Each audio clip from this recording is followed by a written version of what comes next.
Pursuant to Governor Baker's March 12, 2020 order suspending certain provisions of the open meeting law 38, Section 18, and the Governor's March 15, 2020 order imposing strict limitations on the number of people that may gather in one place, this meeting of the Medford City Council will be conducted via remote participation to the greatest extent possible. Specific information and the general guidelines for remote participation by members of the public and/or parties with the right or requirement to attend this meeting can be found on the City of Medford website at www.medford.org. To attend this meeting, for this meeting, members of the public who wish to listen or watch the meeting may do so by accessing the meeting link contained herein. No in-person attendance of members of the public will be permitted, but every effort will be made to ensure that the public can adequately access the proceeding in real time via technological means. In the event that we're able to do so, despite best efforts, we will post on the City of Medford or Medford Community website an audio or video recording, transcript, or other comprehensive proceedings as soon as possible after the meeting. Okay.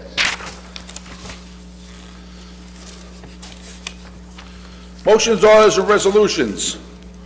19660, an ordinance amending Chapter 20 of the ordinance of the City of Medford, Promote, Prevent, Support Behavioral Health Commission. Be it ordained by the City Council of the City of Medford that Chapter 20 of the ordinance of the City of Medford, as most recently amended, is hereby further amended by inserting after the present article and following article, Promote, Prevent, Support Behavioral Health Commission. Mr. President? Councilor Marks. Mr. President, in the interest of time, I would ask that we waive the remainder of the reading for this ordinance. I believe we have three ordinances on tonight, and if we can give just a brief synopsis on what each ordinance is about, Mr. President. Okay. All right. The purpose section is pretty good. Yeah. Which one was the purpose section? Councilor The Marks. waiving of the reading. Okay. Motion by Councilor Marks, second by Vice President Knight to waive the readings. Mr. Clerk, please call the roll. Councilor Bears. Yes. Councilor Falco. Yes. Vice President Knight.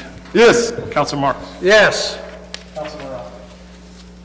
yes, Councilor Scarpelli. Yes. President Caraviallo. Yes. 7 in the affirmative, motion passes. The purpose of this particular resolution is to monitor, track, and inform, and make recommendations to city officials and policymakers in the City of Medford about behavioral health data, issues, needs, and efforts within the City of Medford. Builds community partnerships and collaborations amongst providers, social service organizations, and city government to identify and address the social determinants of health, social, environmental, and economic challenges that contribute to poor behavioral, mental health, and substance use outcomes. Serve as an advisory body to the city on all matters dealing with behavioral health and make recommendations to address the needs such as evidence-based practices, programs, and systems.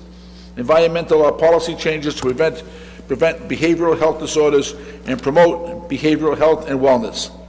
Set overall community-wide goals and create a strategic plan for achieving mental and emotional well-being for all residents of Medford. Be the clearinghouse and repository for behavioral health program and plans within the city to ensure efforts are purposeful and aligned with the overall strategic plans and goals. Behavioral health is a state of mental, emotional being and/or choices and actions that affect wellness. Substance abuse and misuse are one set of behavioral health problems. Others include, but not limited to, serious psychological distress, suicide, and mental illness. Specific goals may be approved by the Commission as it seeks to fulfill its promise. This paper here is going on its first reading this evening. Do we have any questions? Okay. Mr. President, if I may? Vice President Knight. Mr. President, I just want to take an opportunity to recognize the work that this council's done on this ordinance. This came to us some time ago when there were some concerns over the composition thereof. This was a document that was creating a commission that was comprised of mainly individuals that didn't have a reflection or an involvement with our public schools, with our local experts in public health coming out of the Lawrence Memorial Hospital, Hallmark Health area, or Tufts University, and through a number of meetings, a number of hours of deliberation, discussion, and debate, we were able to come up with this document that I think is reflective of the needs of the behavioral health concerns in our community. I think it's going to put us in a better place than we are today with this passage, and I support it wholeheartedly.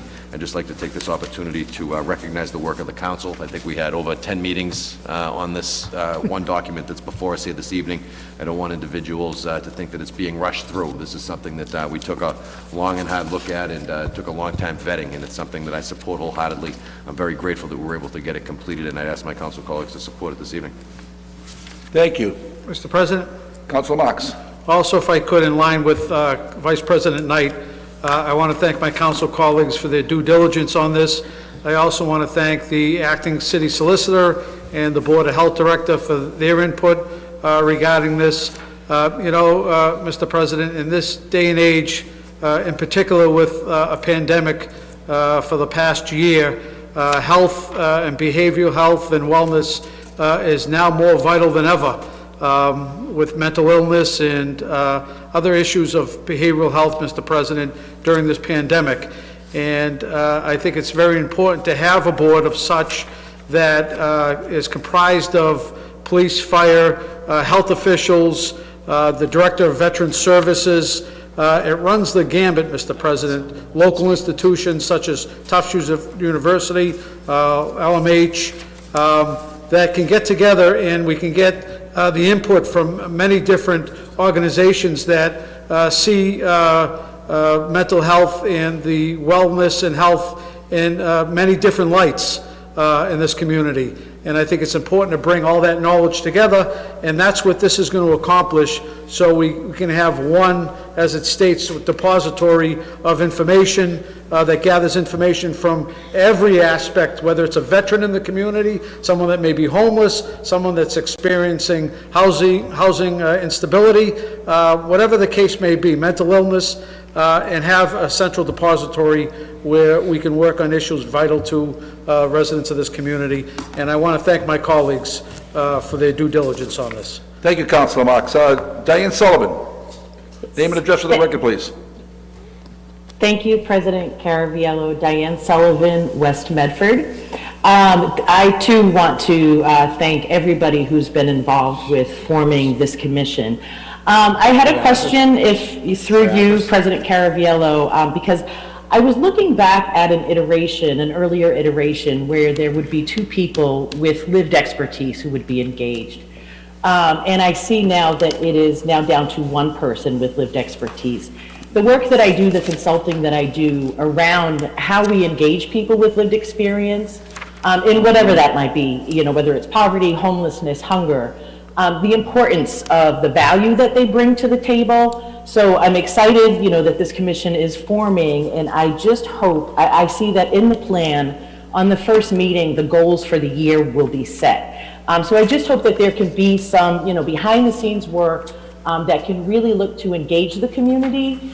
And, if there can be consideration to re-add that second person with lived expertise, I think it would really add value to the work that will be done. And then to further think about how those people with lived experience are supported in that role. Oftentimes, people with lived expertise can step into the space. There's so much knowledge to share, but there are power structures that can sometimes that play a role, and the person may need some additional supports to really meaningfully and equitably engage. So again, thank you. I really appreciate that these efforts are being put forth, and I hope that, and I'm happy to support these efforts on engaging folks with lived expertise to make sure that they are a real and equitable part of the solutions. You know, everybody plays their role, but nobody knows the struggles of dealing with behavioral health than those who go through that struggle. So thank you so much. Thank you, Diane. Mr. President? Councilor Marks? Just to address Diane's point, we worked long and hard to try to keep the number to a manageable number. And I agree that lived experience is truly important. And under the representation, the mayor also has 3 appointments, which could be someone with lived experience. And also, don't discount the fact that people that may be sitting on the board currently in other capacities may also have lived experience as well. So I think we can't judge based on someone's position or their status. They too may have lived experience as well. Thank you, Councilor Marks. Any further questions? Okay. Mr. President. Councilor Falco? Thank you, Mr. President. I also just wanted to thank my colleagues for all their hard work on this. I know we worked on this for a long time, put in a lot of effort, and far too often, you know, behavioral health issues are overlooked just in general. And yeah, I think that this is going to hopefully go a long way in looking at a lot of these issues. And I want to thank my colleagues for all their hard work. I know this began a while back, and we had a number of long meetings, but there were very good discussions about how to do this and how to do this right. So I just want to thank everyone for their involvement. Thank you. Thank you, Councilor Mr. Falco. President. Councilor Bears? Thank you, Mr. President. I again want to echo my colleagues and thank all of the councilors and city staff who spent many meetings putting this together. I think it's important that we have a commission like this that can integrate behavioral health into all the different city services that we're providing, and hopefully reduce the stigma around talking about behavioral health issues. We've experienced behavioral health issues in my family, and I think it's important that we're able to talk about it and have resources to address it as a community. Thank you. Thank you, Councilor Bears. Any further questions? On the motion by Vice President Knight, seconded by Councilor Falco. Mr. Clerk, please call the roll for this paper to take its first reading. Council Bears. Yes. Council Falco. Yes. Vice President Knight. Yes. Council Marks. Yes. Council Morell. Yes. Council Scarpelli. Yes. President Caraviallo. Yes, 7 in the affirmative, motion passes. 20295, another paper taking its first reading this evening. This was for the unattended donation collection bin ordinance. The purpose of this was to regulate the placement of unattended donation bins within the city. Mr. President, Councilor Marks. thank you, Mr. President. I move to strike out the rest of the reading of this ordinance and for you to give just a brief synopsis in the interest of time, Mr. President. On the motion by Councilor Marks, seconded by Vice President Knight. Mr. Clerk, please call the roll. Council Bears. Yes. Council Falco. Yes. Vice President Knight. Yes. Council Marks. Yes. Council Morell. Yes. Council Scarpelli. Yes. President Caraviallo. Yes. 7 in the affirmative, motion passes. And the purpose of this is to regulate the placements of unattended donation bins within the city as to promote the community's health, safety, and welfare by regulating unattended donation collection bins for clothing and other salvageable personal property in the city. Ensure that unattended donation collection bins do not pose a hazard to a pedestrian and vehicular traffic. To ensure that the material is not allowed to accumulate outside the unattended donation collection bins wherever it may be scattered by weather, animals, and humans, and establish a criteria to ensure that the unattended donation collection bins are suitably located and maintained in a clean and safe condition. Vice President Knight. Mr. President, thank you very much. This is an item that had come up for a number of years. This is something this council's been working on for more than one term. I know in the past I have sponsored resolutions to address it. You've sponsored resolutions to address it. Councilor Marks has as well, if my memory serves me correctly. I do believe Councilor Falco and Scarpelli have also sponsored amendments or resolutions going forward to address the unattended donation collection bins in our community. You know, all of us have been contacted by residents that live over by Fellsway Plaza, live over by the mall, and other areas where these donation bins are located. And in some circumstances, they can become rather unsightly, Mr. President. This ordinance was a well-thought-out ordinance. It allows us to continue our textile recycling programs that our school PTOs were using for fundraising efforts. It allows us to properly address quality of life issues in the neighborhood with, you know, proper call numbers and information provided to residents when they have a complaint or a concern, who's operating the occupying or operating the donation collection bin and the like, Mr. President. So this is a great ordinance that provides safeguards to our community, and it's something I'm very proud of. I thank my council colleagues for the hard work that they put on it, and I'm glad to see this finally come to fruition. Thank you. On the motion by Vice President Knight. Seconded by Councilor Scarpelli. Any Councilor Marks?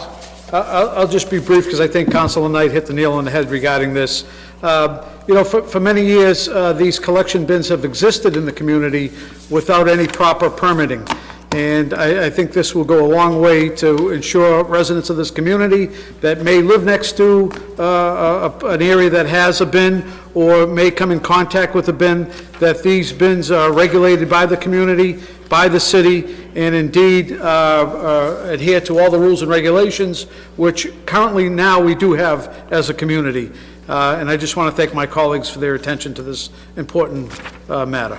Thank you. And if I could put my 2 cents in on this, this is, you know, the reason I sponsored this a couple of years ago was because there was a bin, stuff, you know, screwing all over the place, and I ended up calling the company who had it, and the gentleman who I spoke to, which was very nice, you know, he said he came right down and cleaned it, but he asked me if we had any ordinances in our city about this. I said, no, we hadn't, and he was surprised that we hadn't, and, you know, he explained to me that many of the cities have the ordinances, and they also pay permit fees. So, and that's what spurred me to do this again, and I'm glad we finally passed this after many years, so. I'm glad we're moving forward. So, on the motion by Vice President Knight, seconded by Councilor Scarpelli. Mr. Clerk, please call the roll. Councilor Bears. Yes. Councilor Falco. Yes. Vice President Knight. Yes. Councilor Marks. Yes. Councilor Morell. Yes. Councilor Scarpelli. Yes. President Caraviallo. Yes. 7 in the affirmative, motion passes, and this was also for to take its first reading.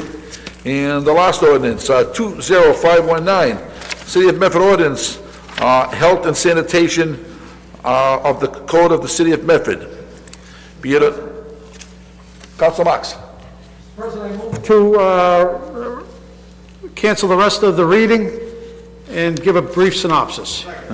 On the motion by Council Marks, seconded by Vice President Knight. Mr. Clerk, please call the roll. Councilor Bears. Yes. Councilor Falco. Yes. Vice President Knight. Yes. Councilor Marks. Yes. Councilor Morell. Yes. Councilor Scarpelli. Yes. President Caraviallo. Yes, 7 in the affirmative, motion passes. For this particular one, you know, we've had many construction sites going on throughout the city, and been a rat problem in many parts, and all this was is to tighten up and strengthen our sanitation codes, so the city has more enforcement in rodent control. Yeah. Move approval. Councilor Scarpelli. Thank you, Mr. President. Now, you know, as we review these 3 ordinances, I think it's just a piece of what this council has been able to do. You're talking about a few of these ordinances were visions that were started years ago, you know, even before the beginning of this term. And the hard work from this council in the midst of a pandemic and making sure that we listen to our constituents, because I think when you talk about the donation bins, when you talk about the rodent issues, when you talk about the mental health issues, and it really came to us from our constituents. These are issues that were brought to our attention from the people that are directly involved. And for this council to take its initiatives and hard work and make sure that we have, ordinance now in place to make sure that we're protecting and moving forward with some great initiatives. I think it's a job well done. So I wanted to wait till all three. I know my fellow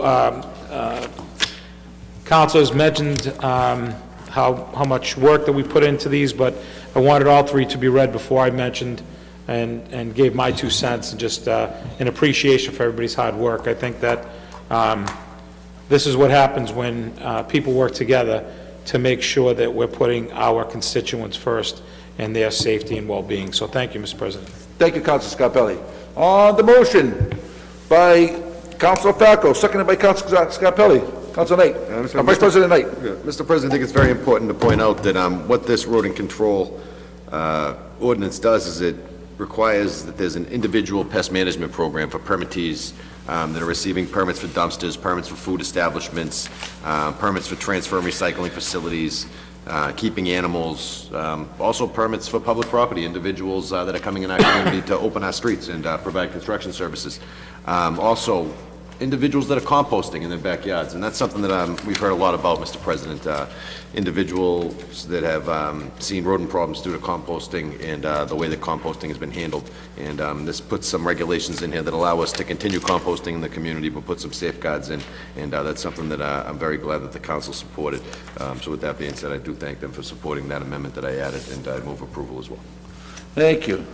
On the motion by President? Councilor Marks. Thank you, Mr. President, and I'll be brief on this one, but this is a long time coming. Pest control in the city, pest control management has been an issue for, I'd like to say, 10, 15, 20 years, Mr. President. It really has been a concern over the years. It comes and goes, depends on the time of season, depends on what's happening in the community, but it exists and it's there, and it's a quality of life issue. And I think this ordinance goes a long way to rectify some of the concerns that residents have regarding pest control in the community. I want to thank my colleagues because it wasn't part of this ordinance, but we did vote on a B paper, which is an administrative policy. This council requested as an administrative policy that the city administration set up a policy that would allow us to sign a waiver to deal with private homeowners. For instance, Mr. President, you may have an area of your yard that has a rat nest unbeknownst to yourself. However, the city has located this because it's on private property. It is the owner's responsibility. I think the city council saw fit to say, you know what, we have an obligation as a community to try to address needs that we have, and whether it's financial or not, if we can assist in a common goal for the eradication of these pests, I think that's something we should move forward to with. And having a waiver that would hold the city free from liability and also accomplishing the same goals of pest control, I think help create a better policy and a better ordinance, Mr. President. And I want to thank my colleagues for passing that. I also want to thank the Director of Board of Health and the Assistant City Solicitor for their input on this ordinance as well. Thank you, Councilor Marks.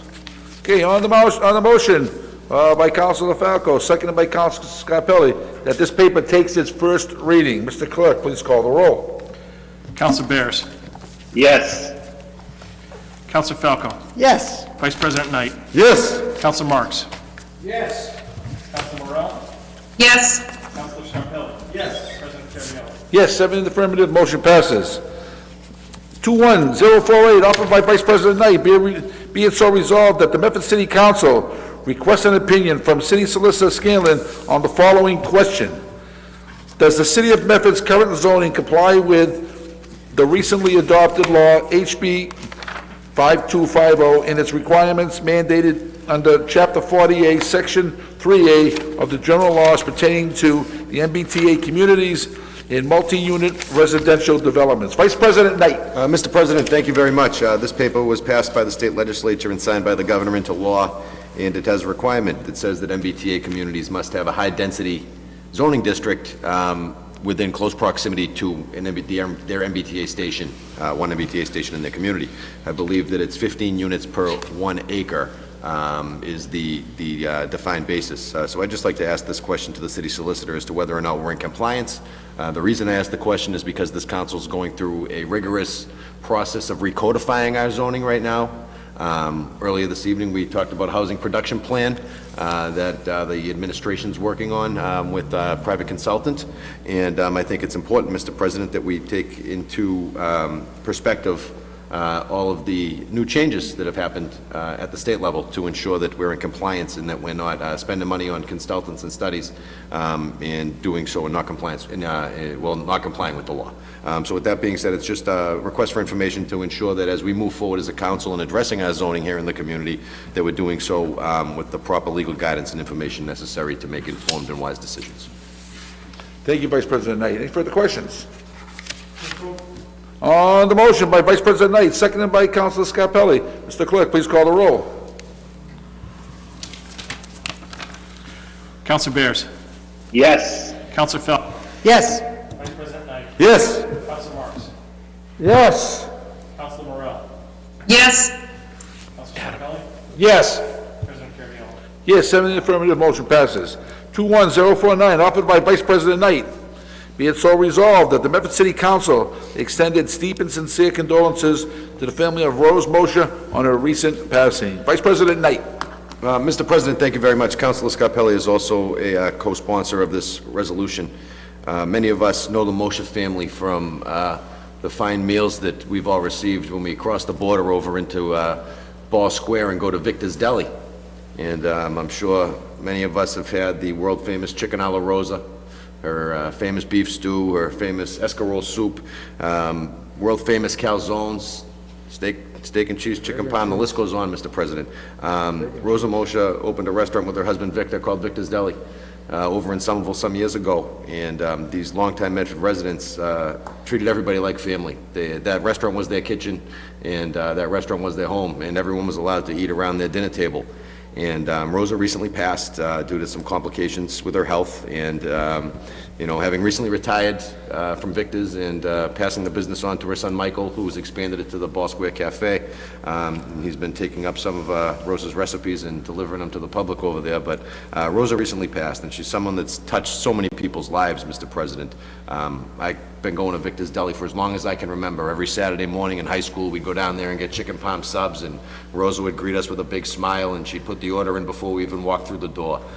When you were short a couple of bucks, she was the first person to look the other way and tell you to get out the door before her husband caught you. She was a very, very kind person, a very warm soul, and she was someone that I was very lucky to have been able to forge a friendship with through patronizing her business, Mr. President. Longtime Medford resident. I've had the opportunity of becoming great friends with her son Michael and her daughter Nancy over the years, all through the restaurant, Mr. President. So it's just amazing what a small business in the community can do to bring so many people together. And Victor's Deli was really one of those types of places where, whether you're from Medford or Somerville, the door was always open and people were always there, gathering, meeting, having a laugh, sharing a sandwich, and just really getting to know each other. It's a place that we had a great sense of community, and that was because of the way that Rosa ran her business and the type of person that she was. Her business was no different than her home. The door was always open, and she's someone, Mr. President, that's touched me over the years greatly with her humor and her kindness, and she's going to be sadly missed, Mr. President.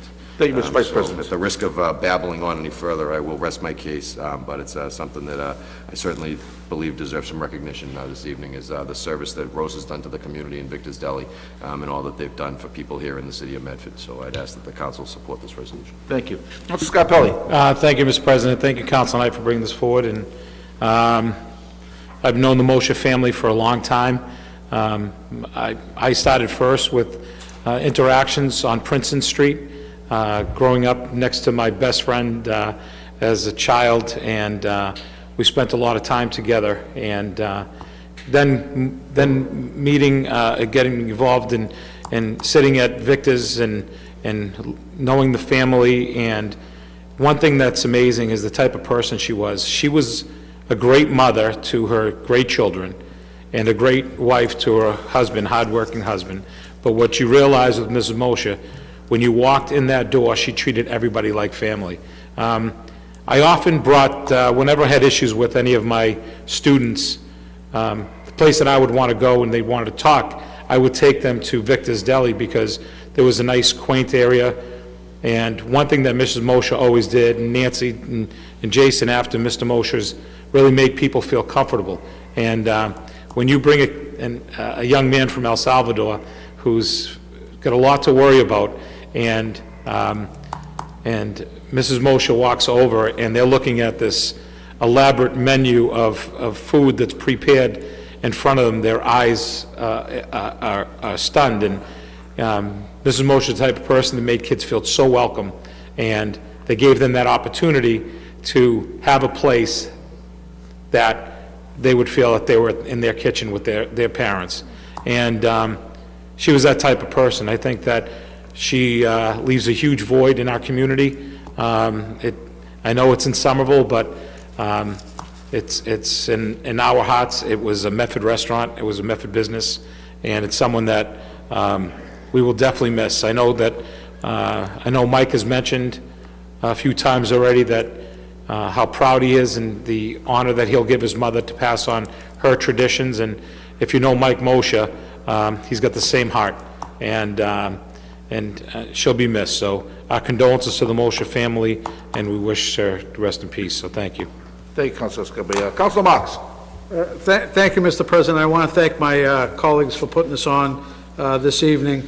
You know, Victor's Deli, although it was in Somerville, I considered it a Medford restaurant.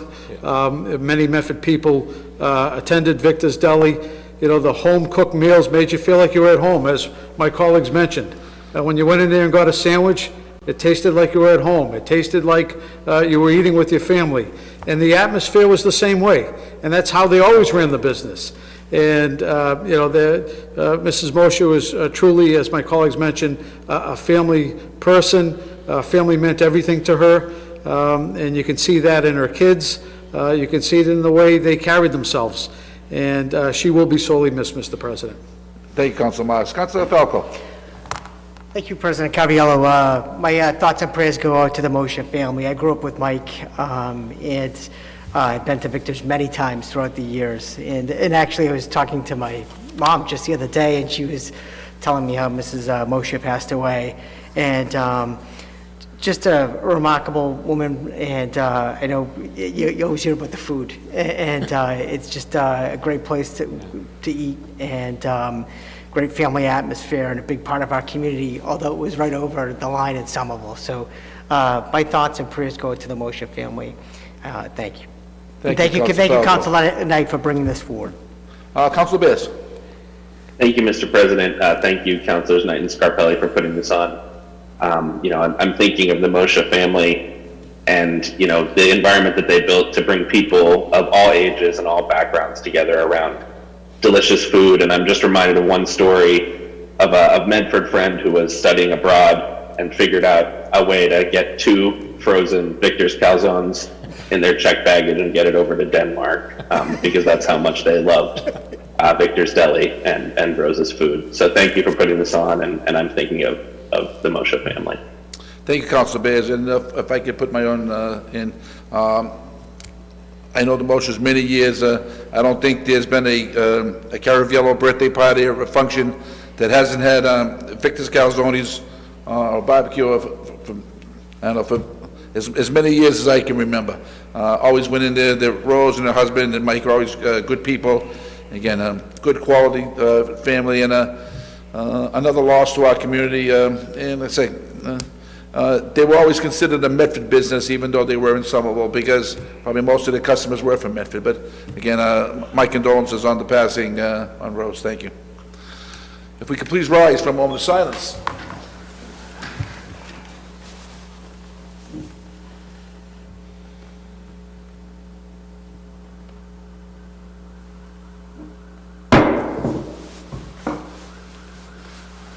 Mr. Clerk, please call the roll. The motion was by Vice President Knight and Council Scarpelli. Counselor Bears. Yes. Counselor Falco. Yes. Vice President Knight. Yes. Counselor Marks. Yes. Counselor Morel. Yes. Counselor Scarpelli. Yes. President Caraviallo. Yes, 7 in affirmative, motion passes. 21050, offered by Vice President Knight and Councilor Falco. Be it so resolved that the Director of Community Media provide the City Council with a cost estimate for closed captioning service. Vice President Knight.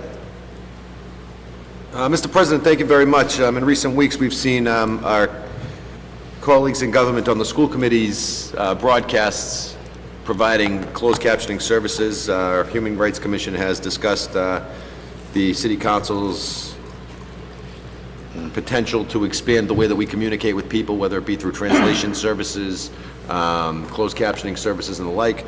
I think, Mr. President, this is a rather self-explanatory resolution. It's to ask that our Director of Community Media provide us with a cost estimate for closed captioning services, so that once we get that back, we can take the appropriate and necessary steps to ensure that it is provided during our broadcasts. I yield the floor to Councilor Falco. Thank you, Vice President Knight. Councilor Falco. Thank you, President Caraviallo. Thank you, Vice President Knight. I also want to go on the record of supporting this. I think this is something that's important, and it's about providing access to everyone in our community. I think it will benefit anyone that is hearing impaired, but I think it would also benefit the many people at home that are watching, especially in this day of COVID, where we're required to wear masks. It's going to hopefully help with that as well. So, I think closed captioning will definitely benefit many people throughout our community, and I move approval. On the motion by Vice President Knight, seconded by Councilor Falco. Mr. Clerk, please call the roll. Counselor Bears. Yes. Counselor Falco. Yes. Vice President Knight. Yes. Counselor Marks. Yes. Counselor Morel. Yes. Counselor Scarpelli. Yes. President Caraviallo. Yes, 7 in the affirmative, motion passes. 21051, offered by Councilor Marks.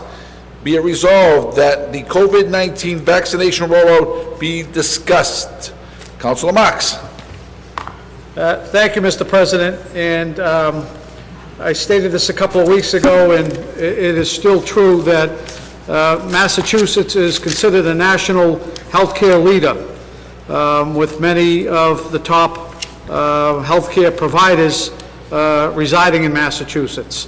8 weeks after the first COVID vaccines were authorized in Massachusetts, we rank in the bottom half of U.S. states in getting the injection to our residents and to our most vulnerable. Massachusetts trails every other New England state, including as well as New York, in the number of vaccine doses administered per capita, and that's according to federal figures. This has been a concern, Mr. President, not of mine, but of many residents in this community, as well as my colleagues, for some time. There's been some confusion recently with reverse 911 calls alerting residents to contact City Hall, the Council on Aging, the West Medford Community Center regarding the vaccination and I guess how to get assistance on where to go for a vaccination if you're 75 or older. I'm not concerned about pointing blame or looking back at why Massachusetts is in the predicament it's in right now, but I would like to look forward, Mr. President, and get some answers from our Board of Health regarding what is the next phase in rollout in this community.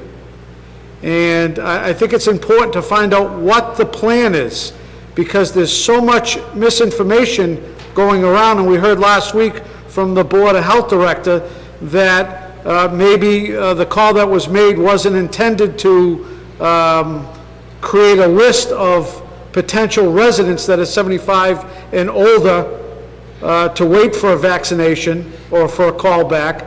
However, that was the case for many residents that called me. They thought they were on a list waiting for someone to get back to them to state when they'll get their shot locally. Now, I realize the state set up a 2-on-1 system, which I guess has been somewhat effective in Massachusetts in getting the message out, and also simplifying the process of applying for this vaccination. There are many residents right now that don't have access to a computer.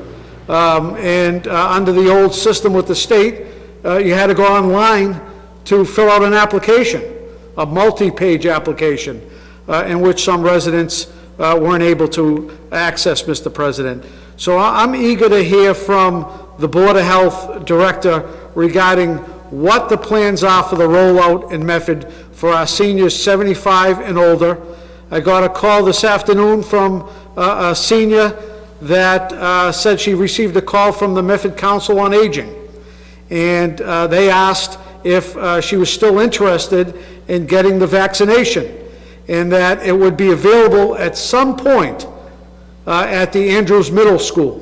That was the vaccination site for our first responders, and apparently that will be the vaccination site for our seniors that are 75 and older. Again, in this community, there may be a number of sites that are available to residents. There was also talk, Mr. President, and I forget where I saw it or read it, that the governor is putting the Phase 2 on hold now for residents 65 to 74. And that is quite alarming as well, because this is not something that you say, well, I may or may not get it, I may decide to get it when I have some time. This is life or death that we're talking about. This is people that may have comorbidities that need to get the shot. This is people that are seniors that can't leave their home because they're in fear, Mr. President. And a mask only goes so far, and hand washing and social distancing. And the thought of having a vaccination that could at least assist residents, I think goes a long way to assure people that they'll be safe during these tough and difficult times. So I would ask, Mr. President, I don't know if the Board of Health Director is on the call, but if she's I not... don't see anybody, Council Marks. If she's not, Mr. President, I would ask that we receive an immediate update to the Medford City Council regarding what the plans are for the rollout, where the sites will be in Medford, how will residents be notified, how will we assist residents, Mr. President? There are many vulnerable residents out there that don't have the access, they don't have the whereabouts to do this on their own, and they need assistance, and they need someone to step in, and in this case, city government, to step in and assist these residents that are in need, Mr. President. And that should be our number one concern right now. When you bump into a senior and you think they're of age or 75 or above, the first question should be, have you received your shot? The second question should be, if not, how can I assist you? And that should be everyone asking, your neighbor, your cousin, your family member, someone you may bump into the street. And that really should be the outcry to get this process underway and moving forward, Mr. President. Many of these state centers, from my own experience in trying to help my own family member, to go maybe to Fenway Park or Gillette Stadium, may be out of reach for a lot of people. I've called the Melrose Wakefield Hospital. It's very difficult to get through. The appointments are not there. And I realize this is still in the early stages, but I think more has to come from this community, because we'd like to service our seniors, Mr. President, in Medford. We'd like to service them in Medford. I had the opportunity to go to Fenway Park just yesterday, and I saw and witnessed firsthand many seniors, Mr. President, waiting long, winding roads in Gate B and Gate A, and that circled and circled. These are people that, honestly, Mr. President, I don't think should be waiting in a line for 45 minutes to an hour, waiting to get their vaccination. And I think how a society treats their seniors says a lot about society. And in my opinion, if the vaccination's not available, and, you know, and I hear what the mayor's saying, that it's not available, we have to do our very best to make sure that we're assisting our seniors get this vaccination, Mr. President. It's the utmost of importance for us as a community. And I look eager and forward to when we get a response back from the Board of Health Director. You know, we probably should be hearing from the Board of Health Director every Tuesday, Mr. President. I'm not sure why we don't have just a regular every Tuesday that we get a 5-minute conversation. What's going on? How's the rollout? What are the next steps? I don't think we need to ask this, Mr. President. This should be a given. A lot of seniors tune in on this meeting, and they get their information from this meeting. They're not getting it from local papers. They're certainly not getting it from the internet. So they're getting it, Mr. President, from maybe watching this meeting. And they're certainly not getting it from gatherings, because we can't gather anymore. So I think it's very important that that take place as well, Mr. President. And I would ask that moving forward, if our health director can, I know she's busy, I'm not downplaying her role, very busy, but if she can give us 5 minutes on a Tuesday night to give us an update, I think it would go a long way to alerting this council that fields a lot of phone calls, but as well as the many, many seniors and other residents that can alert their loved ones on what's happening and information that'll be vital to their health, Mr. President. Thank you. Thank you, Councilor Marks. Councilor Scarpelli. Thank you, Mr. President. And again, Council Marks, thank you so much, because after your issues and questions that you brought to the forefront last week, I too received many phone calls. And if my council colleague would allow me, I would really, I'd like to amend this paper to ask the city administration. We have a very talented Director of Communications, and Jackie Peaks. I've been fortunate enough to work with Jackie as a partner when she was in a neighboring community, and she is a wealth of knowledge. And, you know, I think that what Council Marks is saying, our seniors need to be informed of what's going on, because I know that our Director of Health last week was adamant that that X, Y, and Z was happening, but we were getting, and I'll be honest with you, my own mother got the phone call saying that she was set up to take the vaccine in Medford, and then to hear that that wasn't true.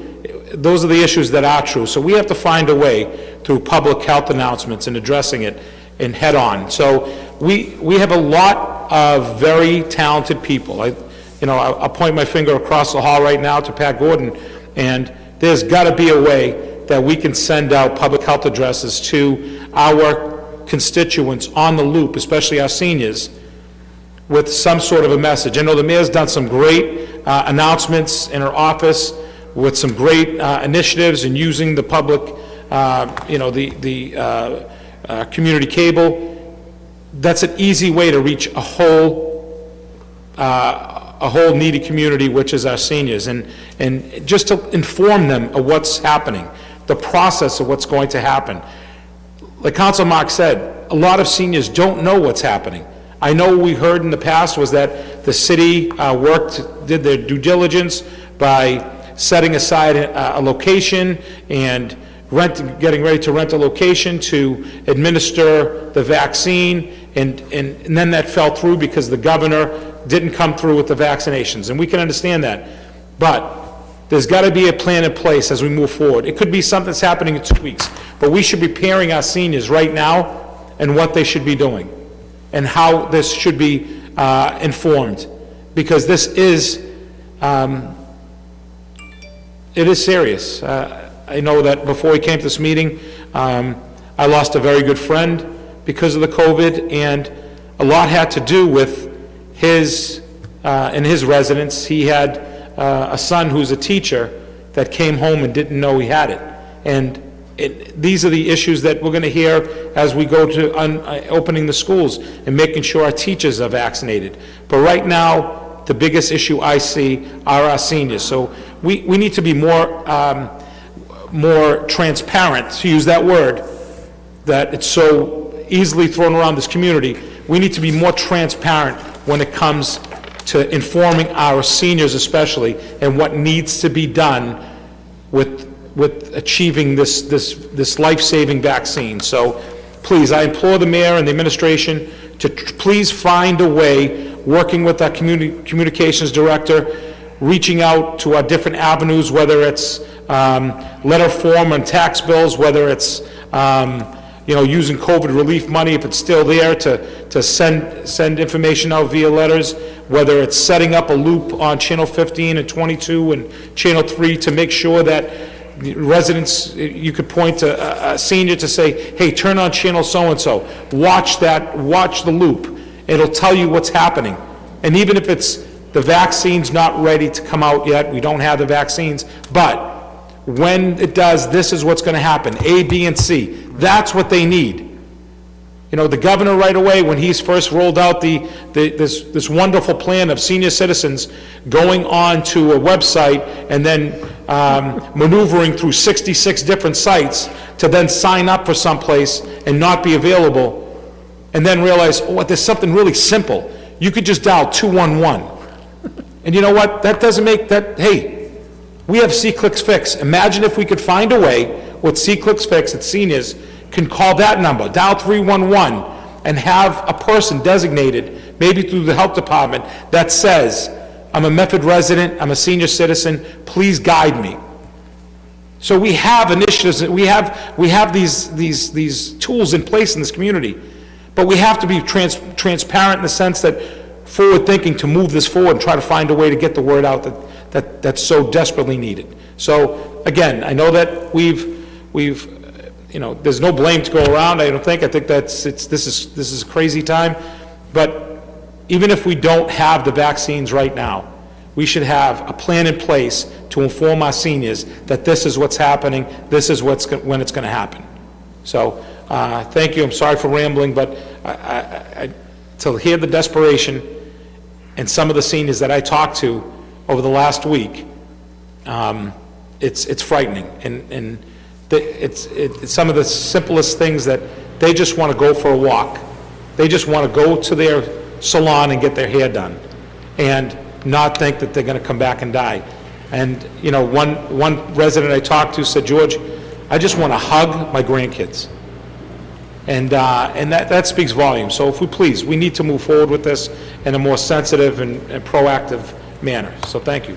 Thank you, Councilor Scarpelli. Councilor Falco. Thank you, Mr. President. I also want to thank Councilor Marks for bringing this forward. Of course, a very, very important issue. Our community has suffered tremendously. I think we all know someone who's probably had COVID or unfortunately has passed away from COVID. We've had a high level of COVID-19 in our community, and we have a lot of senior citizens in our community. And of course, we're getting calls. People want to know, what's the plan? And I agree with Councilor Marks. We should be getting weekly updates from the administration. Mary Ann O'Connor she's been working, I know, night and day, probably 24/7. And I know she's come before us before and given us updates. But we really need to make sure we're getting updates. Councilor Marks is correct. People do watch this meeting. A lot of senior citizens watch this meeting. So a lot of times they get their news through this meeting. And we need to know what the message is. We need to know the plan. So therefore, when we talk to people, we can distribute that plan as well, make sure that our community knows what's going on, what's the plan, how are we going to move forward as a community. I have a number of questions, I guess. So if the councilor wouldn't mind me amending the resolution as well, I greatly appreciate it. And I think Councilor Marks already mentioned, do we have plans to host a vaccination site similar to the one for the first responders that was held at the Andrews Middle School? So I think Councilor Marks already mentioned that. But my next question would be, I guess, has the Medford Board of Health or the health director been in contact with our local pharmacies or healthcare providers to partner with them to vaccinate residents in Phase 1, Part 1 of Phase 2 and beyond? Has there been any contact with the Board of Health or the health director with these pharmacies or healthcare providers? Have they contacted Lawrence Memorial Hospital and worked through them? Hallmark Health, Harvard Vanguard? Has there been any contact there? And one of the other things that, one of the other questions, I guess, would be, how many vaccine doses are allocated to Medford each week by the state? But one of the other questions I guess I have is also, if somebody is a city employee, let's take a look at our city employees. If a city employee gets sick, do they have a special sick bank for COVID-related illness? I think that's something that needs to be looked at, and then maybe that's something we could get back from our human resource director. When people get the vaccine, a lot of people that next day, especially after the second shot from what I'm hearing, there sometimes are healthcare effects. People covered under special sick bank time so they can be out. We want to make sure we're encouraging people to get the vaccine. Let's make sure that if they get the vaccine and there's an adverse effect or allergic reaction, that they're covered. So I'd like to get answers to those questions as well. So I'd respectfully like to amend the resolution if my council colleague wouldn't mind. Thank you. Councilor Bears. Thank you, Mr. President. Thank you, Councilor Marks, and my fellow councilors for their comments. I've seen not just the bottom half, but that we're 44th or 48th in the country for vaccinations as a state, which is very disappointing, and disappointing management by state government, to say the least. And I am aware that the legislature is looking at taking additional action on this, so hopefully there will be more updates on that. Just wanted to really support what Councilor Marks said. I think it would be great to have the Board of Health giving a weekly update. I know we requested monthly updates in the fall, but I think at this point it does make sense to increase that to weekly updates. And I also really want to support what Councilor Scarpelli said. I think we need a coordinated effort and clear messaging around the vaccination plan for the city that brings together Jackie Peaks, Medford Community Media, the Board of Health, and hopefully, all of us. We did, I think, a pretty good job in the springtime of getting housing resources and food resources out with, easily shareable graphics online.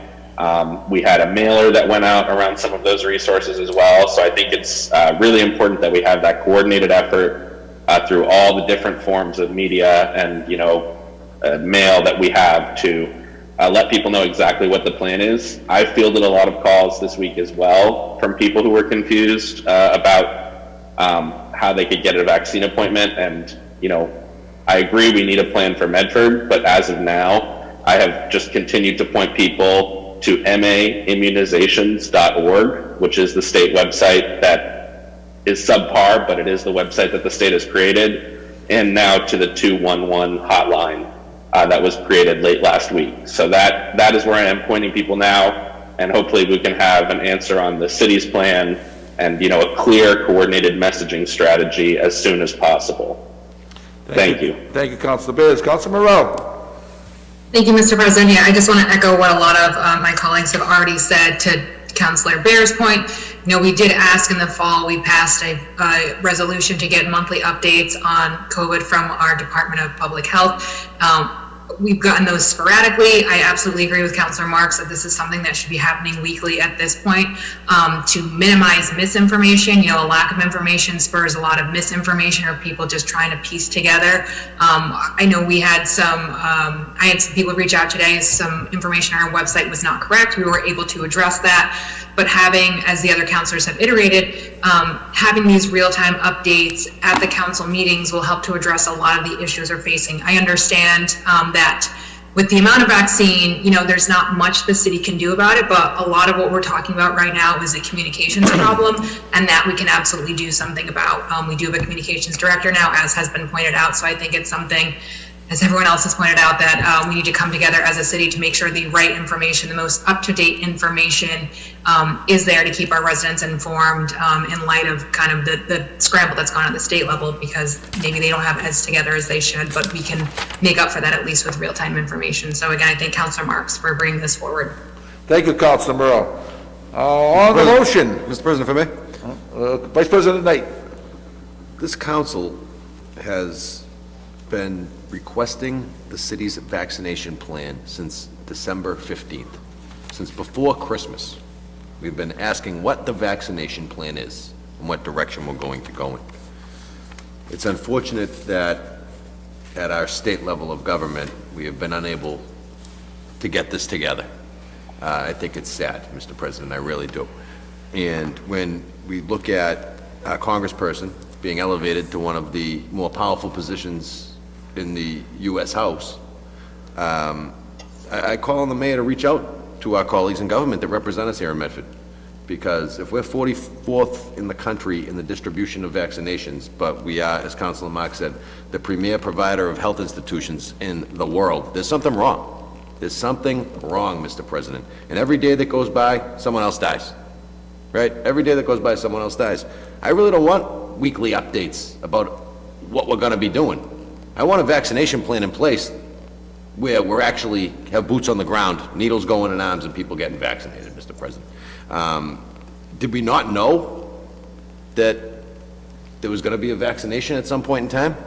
I think we all knew there was going to be a vaccination. I think we maybe focused a little bit too much on testing and a little bit less on a solution to the problem, Mr. President.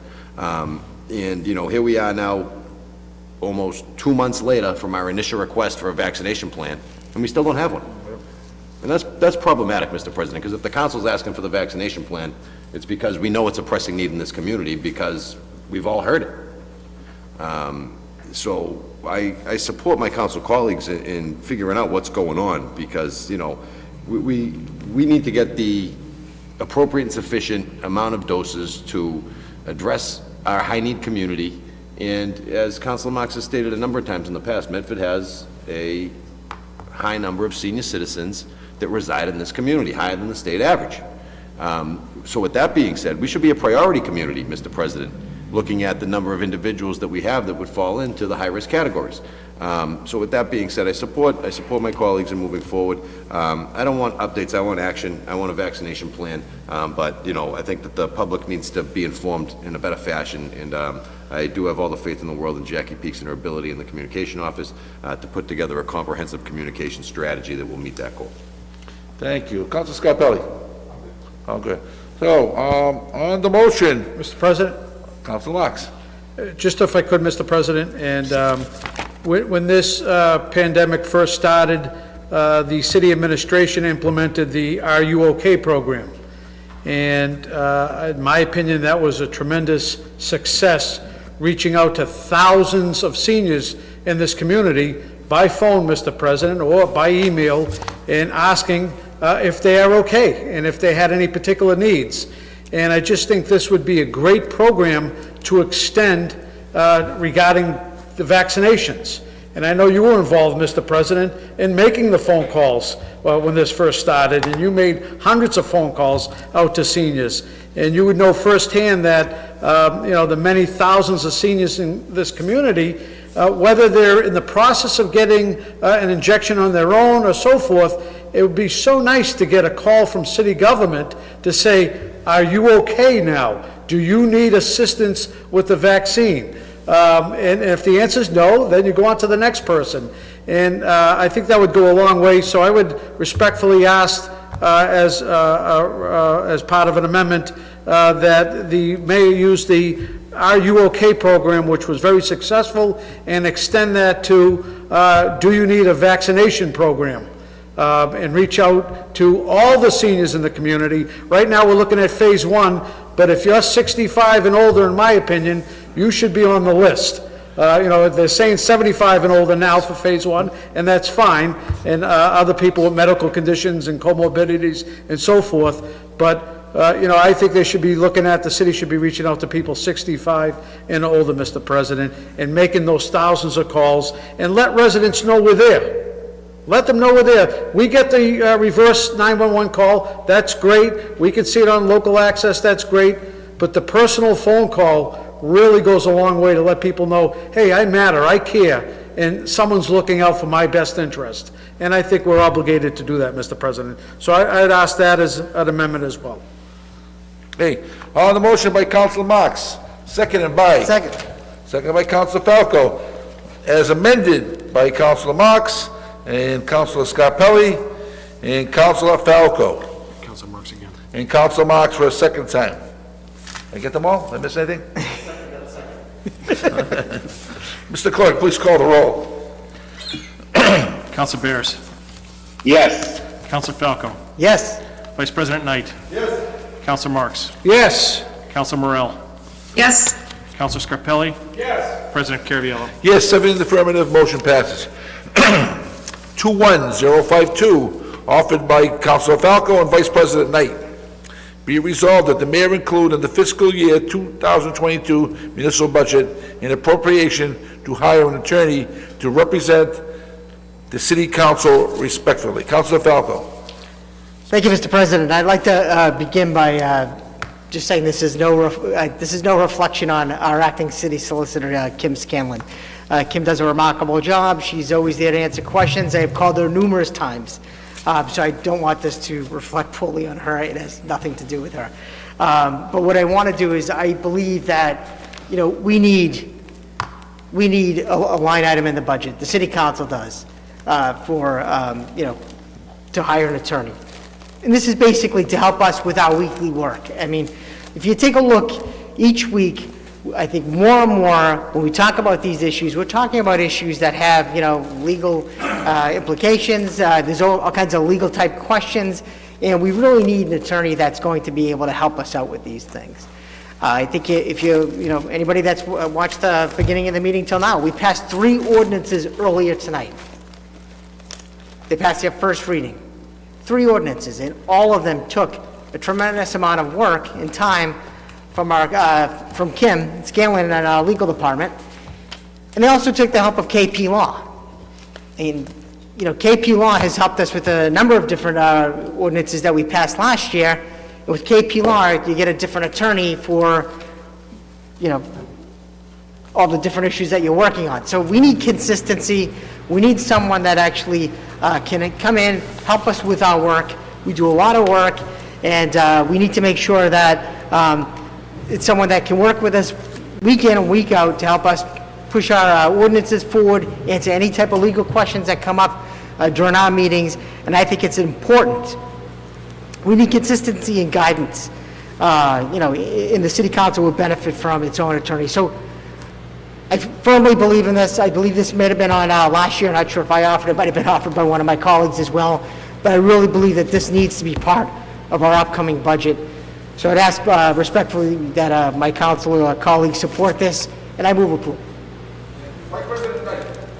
Mr. President, thank you very much. I also echo Councilor Falco's sentiments concerning City Solicitor Scanlon. I've known City Solicitor Scanlon now going back what feels like 100 years. We went to high school together.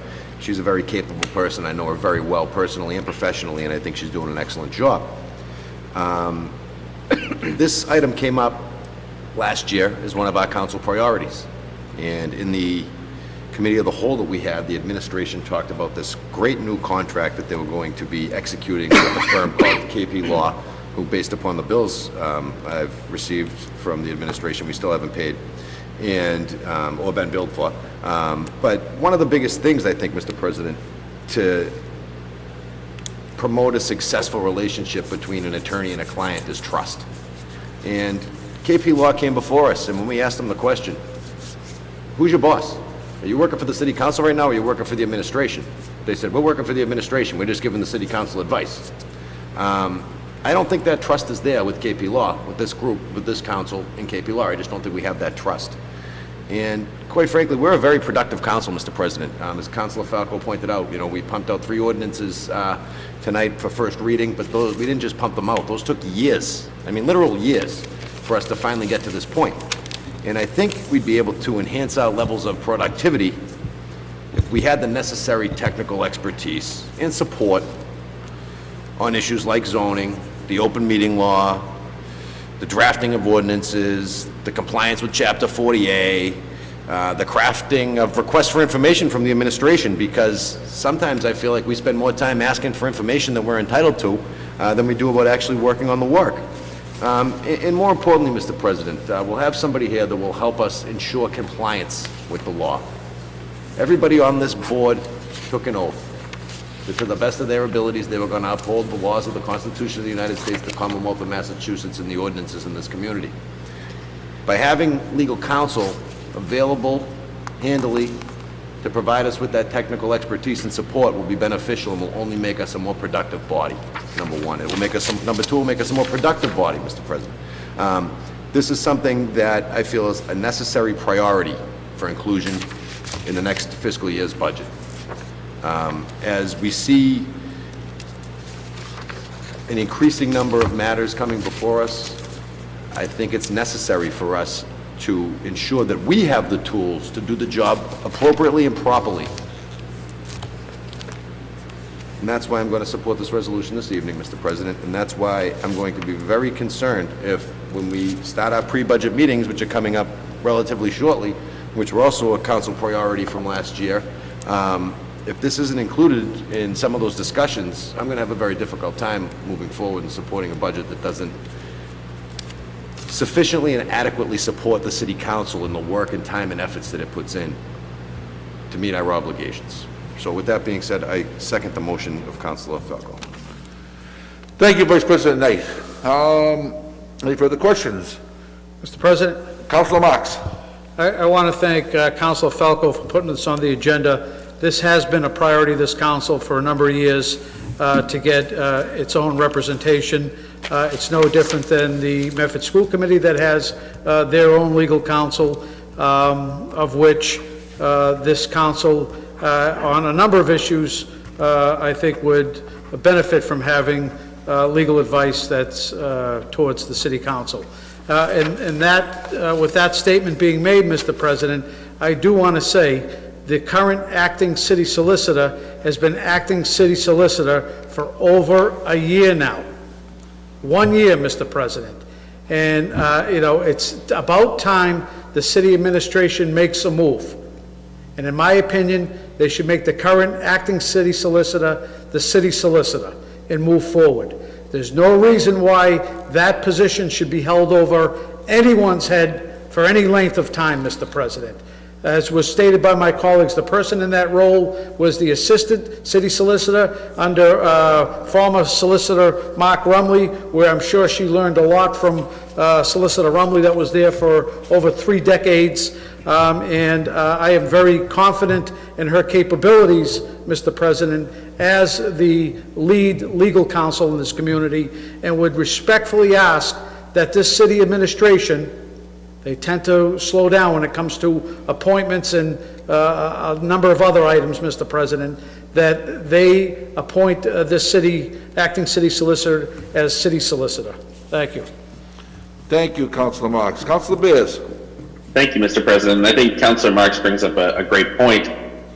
You know, Kim has been acting city solicitor for over a year, and we don't have an assistant city solicitor. So, you know, we've been sending a lot of work to that office when they are, you know, down one person at the very least. So I support this as well. I think with the volume of requests for draft ordinances and review of ordinances that we are taking on, which is our job, we need someone dedicated to working with us on that. Thank you. Thank you, Councilor Bears. And if I could voice my opinion, you know, from day one when I was on this council, we had a city solicitor in the building, and I don't think Assistant Kim Scanlon was there when I first got elected, but and somewhere along the line we had an assistant. So now we have an acting city solicitor, and we have this major law firm with piles of attorneys, and we're getting less representation than we've ever gotten. So again, my fellow councilors are right. You know, I think we need to get this legal situation in hand. I think we've asked many times, where are we on our legal budget going forward? And I don't think we've gotten an answer to that question yet. So if Councilor Knight, Councilor Falco wouldn't mind if I could amend it to ask again, where are we in our legal cost between our acting solicitor and the money we spent at KP, not only on the reasonable, on the monthly fee, but on the other projects that we're paying them to do. So, and make that in the form of amendment. I would second that amendment. Vice President Knight, I second the amendment, Mr. President. okay? All right, any further questions? Mr. President, I also, Mr. President, would like to add a beat paper or a further amendment. Must be 60 days ago, 75 days ago now, we requested from the administration a breakdown of the claims over accounts, 5761 and 5762 outlined in our warrant articles. We had a discussion relative to the fact that claims over a certain dollar figure, I believe it was $2,500, were required to come by this council if there were settlements and not legal judgments. So with that being said, Mr. President, we still have not received that report as to what the breakdown of these claims over consists of, and whether or not any of these payments were judgments or settlements that were voluntarily entered into. Again, you know, if we want to talk about transparency, then let's talk about where the money's at. Let's follow the buck and let's see what's going on. You know, I'm not sure what the secret is, but I'm interested in getting to the bottom of an itemized breakdown of those two accounts so that I can better understand the inordinate number of expenditures that have gone out of that account. Now, I'm not saying there's any wrongdoing going on, but what I am saying is that based upon the dollar figures that have been expended from those accounts, that's a lot of $2,400 settlements that don't have to come before this council. So, you know, that's information I think that's very necessary for us, Mr. President, moving forward. So with that being said, I would also like to add that as an amendment for, Well, the B paper is amendment. a B paper is fine, it would be a further request. Actually, I'll offer it as an amendment. I don't think it's an issue that we've ever voted against in the past, and I don't anticipate we'll vote against it again. We're looking for financial accountability and transparency, so I don't think any member of this board is going to vote against that, because every member of this board speaks on that. Therefore, that we represent that, Mr. President.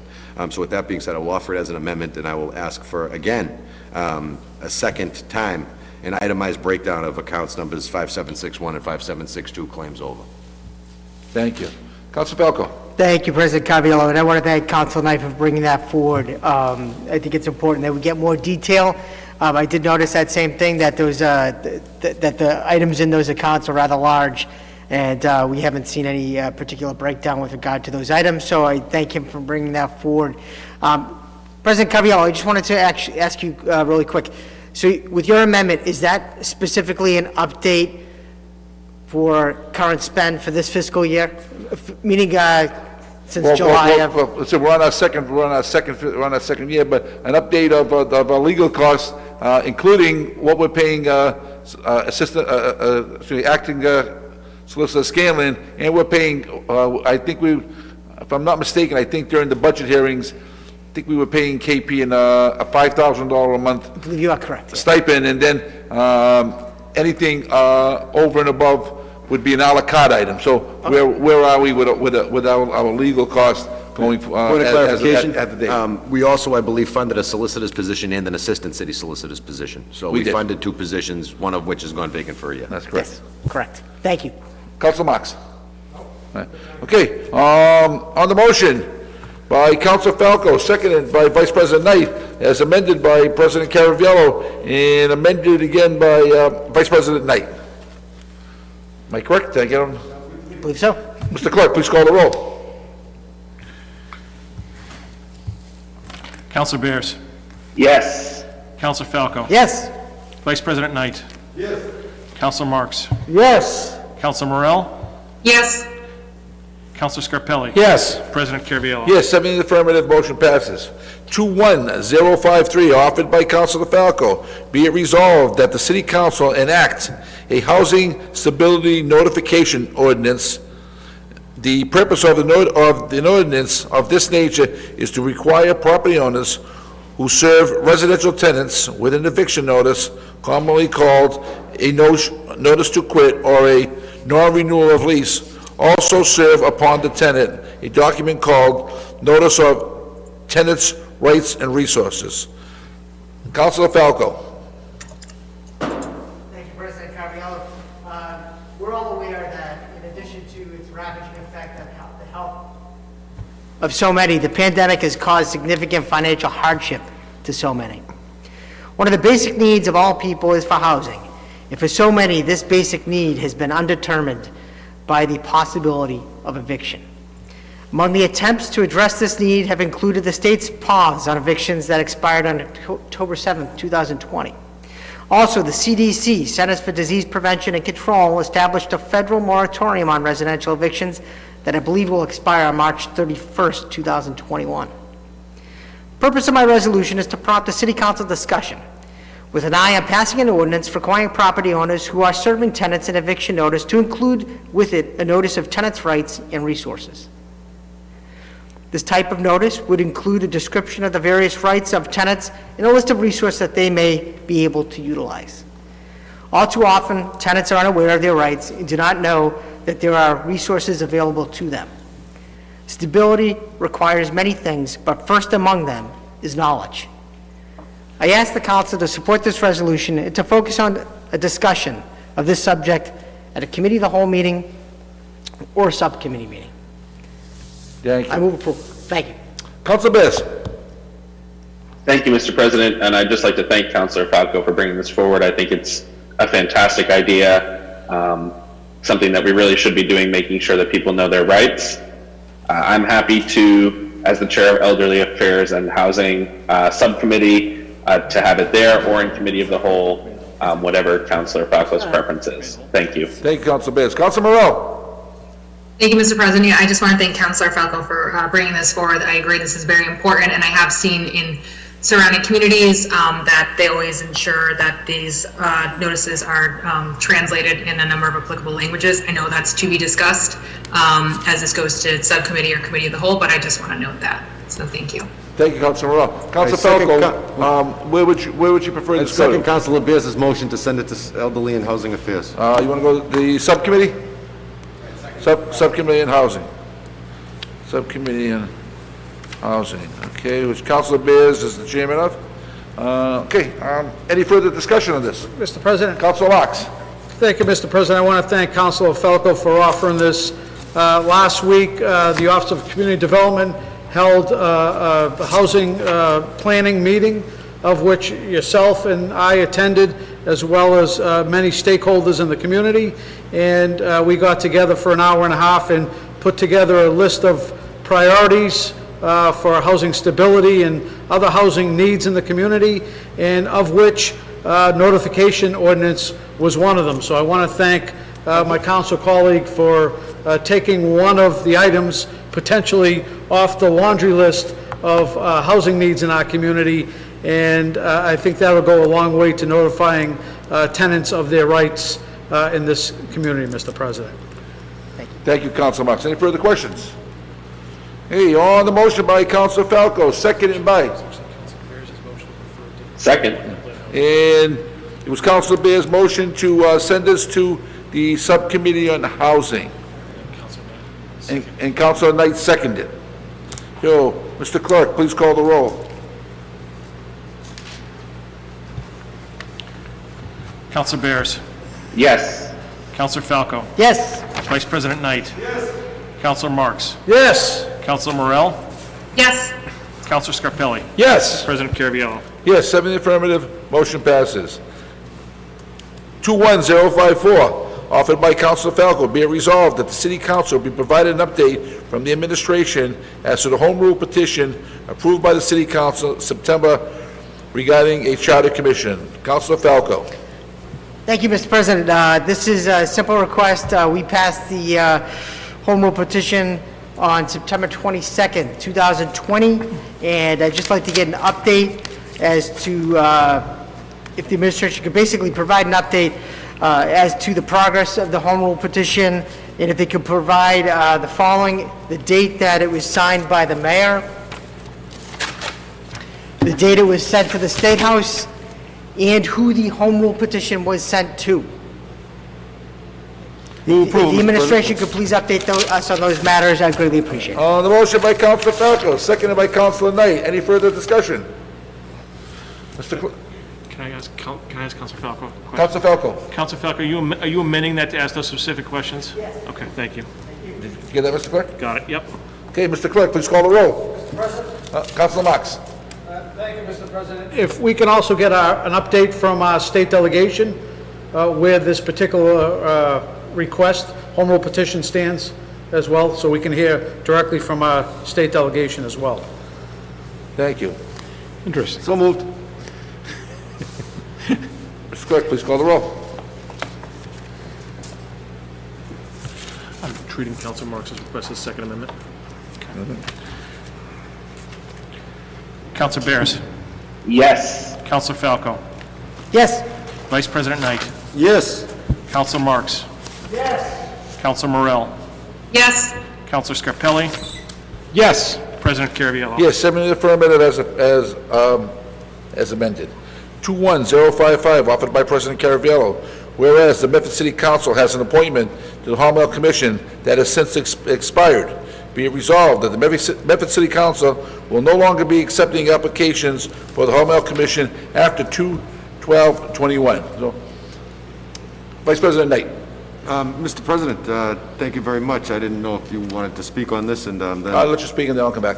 I was just going to say that the Hormel Commission's appointment the council's appointment to the Hormel Commission has expired for quite some time.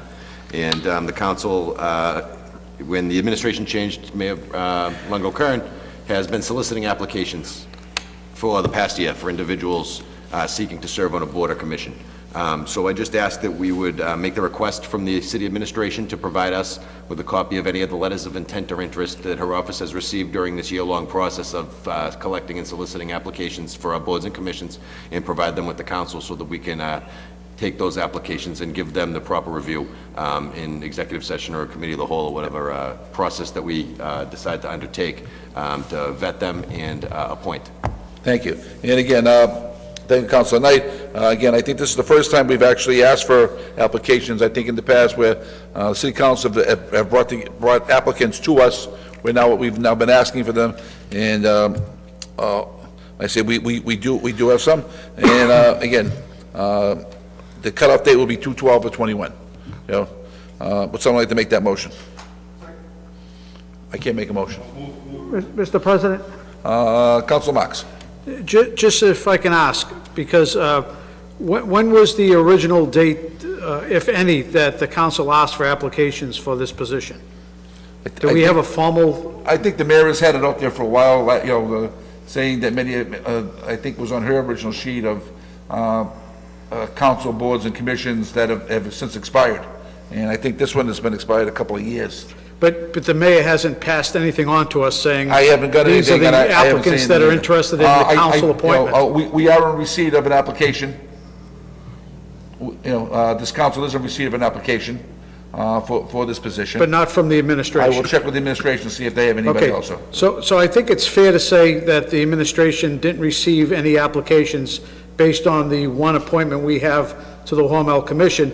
I would just respectfully ask that we extend this date and publicly state tonight as a council that we will extend it to X date, whatever we agree upon, for applications. That way, there's no ambiguity, there's no, concern. What date would you like to extend it to, Councilor Marks? I'm open to any date, I just think this, Okay, at the 2/28, end of the month, last day of the month? that's fine with Okay, me. so That gives residents a few we'll amend the weeks. date to 2/28. And the application should be submitted to the council president or Yes. vice president? Right? Yes, So that's what we've done in the past. yes. And expressing interest in the Hormel position. Thank you. Okay, To that point, Mr. President, if I may? Vice President And, I Knight. can appreciate where Councilor Marks is coming from, and I think it's important to point out that because the Hormel Commission was something that was established by way of statute through a home rule petition when we did the land transfer to get the land over there, the way that the commission is structured is statutory through the home rule petition, and the mayor has 2 appointments and the council has 1. So while the mayor may not have received any applicants for individuals that wanted to serve as the council appointee, she may have received applicants for individuals that wanted to serve in the mayoral appointee positions that remain filled in, still underneath the term, still within the term limit. So that's why I thought that it might make sense for us to get those applications as well. I will check with him. Okay, on the motion by Councilor Knight, seconded by Councilor Falco. Mr. President? As, Just if we could, I just want to make sure, Councilor Marks. maybe if we could put this on community access to get the message out. We don't have many, other than this meeting, we don't have a lot of ways of getting our message out. or maybe the city administration on behalf of the council can send it out through her channels that we're interested in someone to serve on this board and commission in the capacity of a commissioner of home health. Just trying to think of a couple of ways to get it out there. Thank you. The motion by Councilor Knight, seconded by Councilor Falco, as amended by Councilor Marks, that we extend the application date to 2/28/21 of this year. And amended by me to get the mayor's... And as amended by Councilor Knight, to get any applications from the mayor. And is amended by Council Marks to have community access from the... And as amended by Council Marks for community access advertisements. Okay, Mr. Clerk, please call the roll. Councilor Bears. Yes. Councilor Falco. Yes. Vice President Knight. Yes. Councilor Marks. Yes. Councilor Morell. Yes. Councilor Scarpelli. Yes. President Caraviallo. Yes, 7 in the affirmative, motion passes. 21056, offered by Councilor Bears, be it resolved that the Medford City Council, that the Medford City Council and the administration provide an update on actions taken in response to paper 20581, offered by President Caraviallo, regarding hazardous waste disposal in our community. Councilor Bears. Thank you, Mr. President, and thank you for offering paper 20-581 last October. As many people know, we currently do not have an option for residents to dispose of hazardous waste. We are not members of the Lexington Consortium, which means that due to COVID-19, residents cannot go to that facility because we are not members. Paper 20-581 asked for an update and asked for us to join the Lexington Consortium. That was passed unanimously on October 9th, 2020. Many residents who were asking about it then are still asking about it now, and I'd just like to get an update from the city administration on what options we are providing to residents for hazardous waste disposal. Thank you. Thank you. Thank you, Councilor Bears, for bringing this back. Any further discussion on this? Okay, on the motion by Councilor Bears, seconded by? Seconded by Councilor Falco. Mr. Clerk, please call the roll. Councilor Bears. Yes. Councilor Falco. Yes. Vice President Knight. Yes. Councilor Marks. Yes. Councilor Morell. Yes. Councilor Scarpelli. Yes. President Caraviallo. Yes, 7 in the affirmative, motion passes. 21057, offered by Councilor Morell and Councilor Bears, whereas commercial-grade gas leaf blowers directly emit air pollutants, including carbon monoxide, which contributes to ground-level ozone, nitrous oxides, which contribute to smog formation, hydrocarbons, which can be carcinogenic, and nitrous oxides, and whereas commercial-grade gas leaf blowers can operate at high decibels levels harmful to hearing and health of users and nearby residents, and whereas commercial-grade gas leaf blowers launch particulates and potentially hazardous materials into the air at a rate of over 150 miles per hour. Now, therefore, be it so resolved that the City Council requests that the city solicitor draft language to establish an ordinance around commercial-grade leaf blower use within the city in the interest of public safety and for health for Medford residents. Councilor Morell. Thank you, Mr. President. I just want to read off a few stats in addition to what was worded in the resolution itself.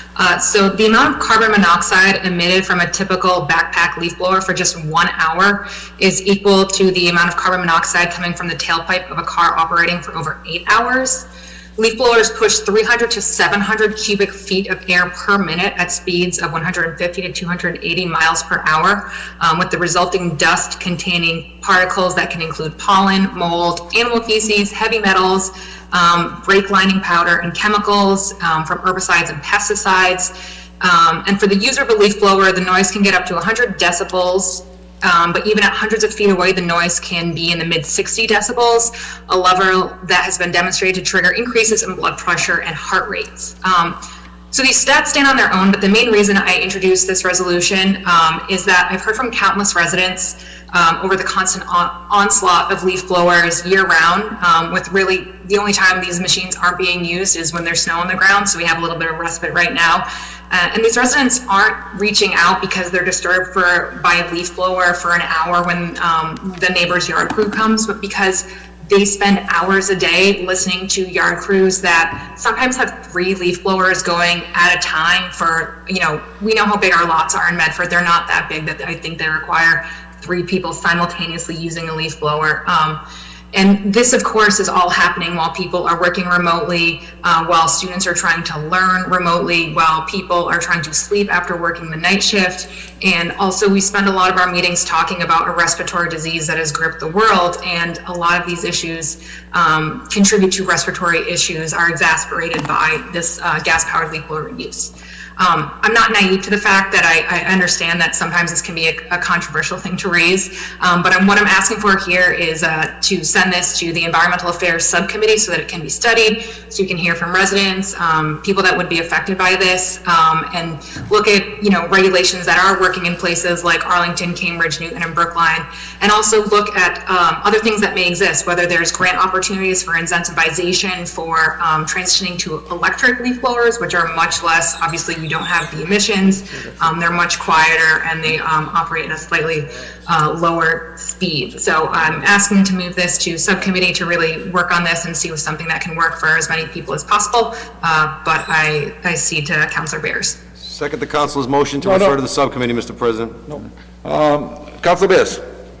Thank you, Mr. President, and thank you, Councilor Morell, for taking the lead on this. I think you really captured it, but I think it's on us as the city government to figure out reasonable, regulations around this issue. I've been hearing about it a lot as well from residents before the pandemic, and especially now during the pandemic with people at home or trying to do their job or trying to learn at school. So, I think we can find a reasonable approach that really provides relief to residents who are, dealing with leaf blowers. And can address this so that we can have a safer and healthier community going forward. Thank you. Thank you, Councilor Bears. Councilor Scarpelli. Thank you, Mr. President. So, when I saw this resolution, I have the privilege and ability to work with facilities management, and I did some homework, and I reached out to the neighboring communities and talked to DPW commissioners and assistant commissioners and facilities managers. And if, unfortunately, if it was that simple, this could be an easy resolution or to find a solution for this issue. Unfortunately, it isn't. Let's talk about the noise first. So what I got back from the information, in using the DPW, our DPW as an example, the leaf blowers they use emit a decimals for noise at 100, 110.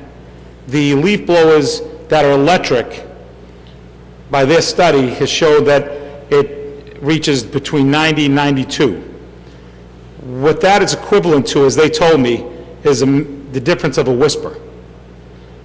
The biggest issue is something that concerns me, is when we're trying to talk about the environment and look at the carbon footprint, what we don't have in place yet in this country, we haven't put in anything in place about what happens to battery-powered blowers for the batteries that are going to be needed. And for what the study that's already done in neighboring communities to show that the amount of battery life would be 8 batteries per day per employee. And those batteries then, when they need to... Point of information, Mr. President. Point of information, Councilor Morell. Thank you, Mr. President. I wasn't clear in this. This is something I'm I think looking at private lots. I understand the need of DPW and larger scale. So I just want to clarify that, looking at, private use for this kind of stuff, private lots. Thank you. So even private use, you're asking private landscapers and private businesses now to look and retrofit their vehicles to a charging system that is very expensive, that would then take 8 batteries per employee to be used, that would only last for 2 years. So what I've been told is that the carbon footprint could increase because the system has not set up a place or a system to eliminate these batteries. It's not like when we talk about car batteries and we talk about electric cars, there are systems in place to eliminate and discard those batteries. They haven't yet figured out what to do with the batteries when it comes to lawn blowers, believe it or not.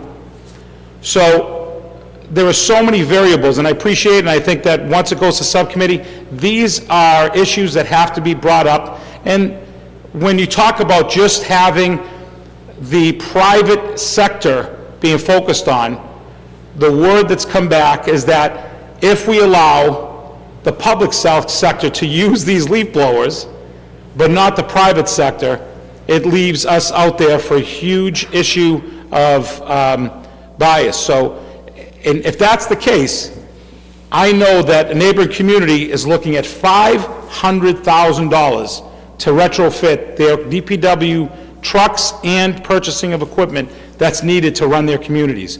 So I just want to be cautious that both, you know, the noise and the noise level could be argued, but I think what's most important when you talk about the carbon footprint and neighboring communities that have been focused on this issue wholeheartedly, and they've been researching this, it's a slippery slope because of the lack of planning when it comes to disposal of the batteries that will only last for 2 years. So I just caution everybody, I support sending this to subcommittee, but I also would recommend that we make a few phone calls to neighbor communities that have already put this in place and are trying to put this in place, that are sitting. One community has pushed something through, another community is now with their city solicitor trying to understand what's happening. And when I spoke to those people in neighboring communities, it seemed like our resolution is very similar to theirs, which is pretty impressive that we're looking at the same issue. So I would second the motion to send this to subcommittee, but I also urge us to be very careful in understanding the impact this is going to make negatively, not only through our carbon initiative, but also our financial responsibilities and our legal responsibilities. So thank you, Mr. President. Thank you, Councilor Billy. Vice President Knight. Mr. President, yes, as I read through this, you know, it sounds like the intent of the ordinance is to replace gas-powered leaf blowers or eliminate the use of leaf blowers entirely in our community. You know, when you look at the resolution, commercial grade gas leaf blowers can operate at high decibel levels harmful to the hearing. Well, Councilor Scarpelli's presented us with some data to that effect, but also, wouldn't a electric blower perform the same exact impact if, you know, we have data that says that it's only a whisper? Number two, commercial grade glass leaf blowers launch particulates and hazardous materials into the air at a rate of over 150 miles an hour, and Councilor went through a list of those things. What information, Sorry to Councilor interrupt you. Scarpelli? I did forget that because gas, it's such a difference between gas and electric, you would have to double your time used with electric blowers in comparison to gas blowers. So I just want the residents to realize, you know, you might not like the landscaper to be out there for a half hour, but if we do make this happen, that's going to be buzzing for an hour, and that's how they explained it to me. So apologize, Mr. Vice President Knight. Yeah, and that's what I was getting at, was that, you know, I think gas and electric blowers are going to have the same effect and the same impact when it comes to the blowing up particulates and, you know, the decibel levels of noise. But the question I ask, I guess, is it the intent to eliminate just gas-powered leaf blowers or all leaf blowers in our community? Number one. Number two, I think it's important to point out the people that are using these gas blowers are working too. So, while someone might be trying to work from home because they're fortunate enough to have a desk job, there's an individual that's out there, a blue-collar worker that's using a leaf blower, and I don't think they're using it for their health. They're using it as a means to provide for their family. So I guess the question is the intent to eliminate leaf blowers entirely? Is the intent to eliminate just gas leaf blowers, or is the intent to study the issue? Thank you, Councilor Knight. Councilor Morell? Sure. I mean, the intent is to study the issue, to come out with, common sense regulations that I think work for everyone. One thing that I fail to be specific about is something that's working in other communities, is looking at the number of leaf blowers allowed per lot size. Again, we have, a 6,000 square foot lot, and we have 3 people running gas-powered leaf blowers. I think there's somewhere we could meet in the middle there, but I mean, the idea is to study it, to find and hear from the people, hear from the stakeholders in the community, find a way to meet meet as many goals as we can as far as people having better quality of life, not harming businesses, seeing what we can do here. Thank you, Councilor Morell. Councilor Bears? I'm not finished, Mr. Thank President. you. The question I asked... Councilor Knight, we come back to you? I'm Well, I sorry. was just asking a question while I had the floor, right? And I said, was the Oh, I'm intent sorry, I of thought you the... yielded the floor to Councilor Morell. No, I was just asking what the intent was from the sponsor. Councilor Morell, if you want to answer him? She Councilor did, Knight? she did. It just- I have further Okay, thank questions. I would, Mr. President, I think maybe if the intent is to study the issue, then that's what the paper should say. Because by voting for this, it looks like the council's saying, we're going to eliminate the use of all leaf blowers in the city, and let's send it to the city solicitor to draft an ordinance, and The resolution doesn't say that. be it so resolved, the city council requests that the city solicitor draft language to establish an ordinance around commercial-grade leaf blowers. Kind of sounds like it to me.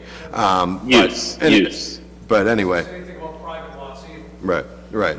So I think it's important, Mr. President, that maybe we strike the language and replace it with, be it so resolved that the Subcommittee on Energy study the issue of the use of leaf blowers in the community and report back to the council its findings at a committee of the whole. Councilor Morell, I'd offer that in the form of an amendment to the paper, as amended. Okay. Councilor Morell? as a strike and replace. I like to keep it, I don't want that amendment. I'd like to keep the paper as is. No, Councilor Bears is next in line. Thank you, Mr. President. Yeah, I mean, I was just going to, when I raised my hand to speak to this exact question, I don't think the intent is here to say we must go all electric and we must ban all gas leaf blowers. I think it's specifically that we have commercial grade leaf blower use in the community, as it says in the ordinance, in the resolution, and then we should establish an ordinance around that. And that, I think to Councilor Scarpelli's point, could be about the manner in which gas leaf blowers are allowed to be used or not, right? Like, we do need to have a study on the issue, and I think we do understand, that there are a variety of stakeholders with a variety of concerns, but the intent, at least when I signed on to this, and I believe Councilor Morell just said it too, it's not to say we are going all electric and we're banning gas leaf blowers, but to say, are there time and manner restrictions that we might want to have in place to reduce the burden on our community? I did no intent here, I believe, from either of us around banning, all uses. Although, if we were to study it and come up with that conclusion, maybe that would be interesting. But that's just where I'm coming from on this. So in response, Mr. President, I think it's important Thank you, then Councilor Bears. we should be asking for what we want, right? We want the issue to be studied. We're saying the issue needs to be studied. We don't know whether or not creating a draft ordinance or draft language around commercial grade leaf blower use is in the best interest of this community because it hasn't been studied.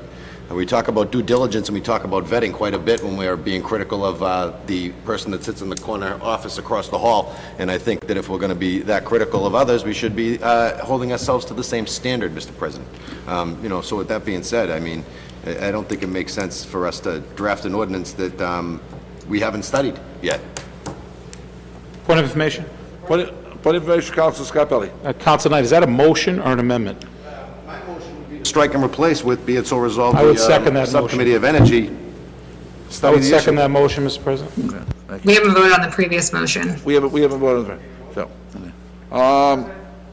Councilor Marks.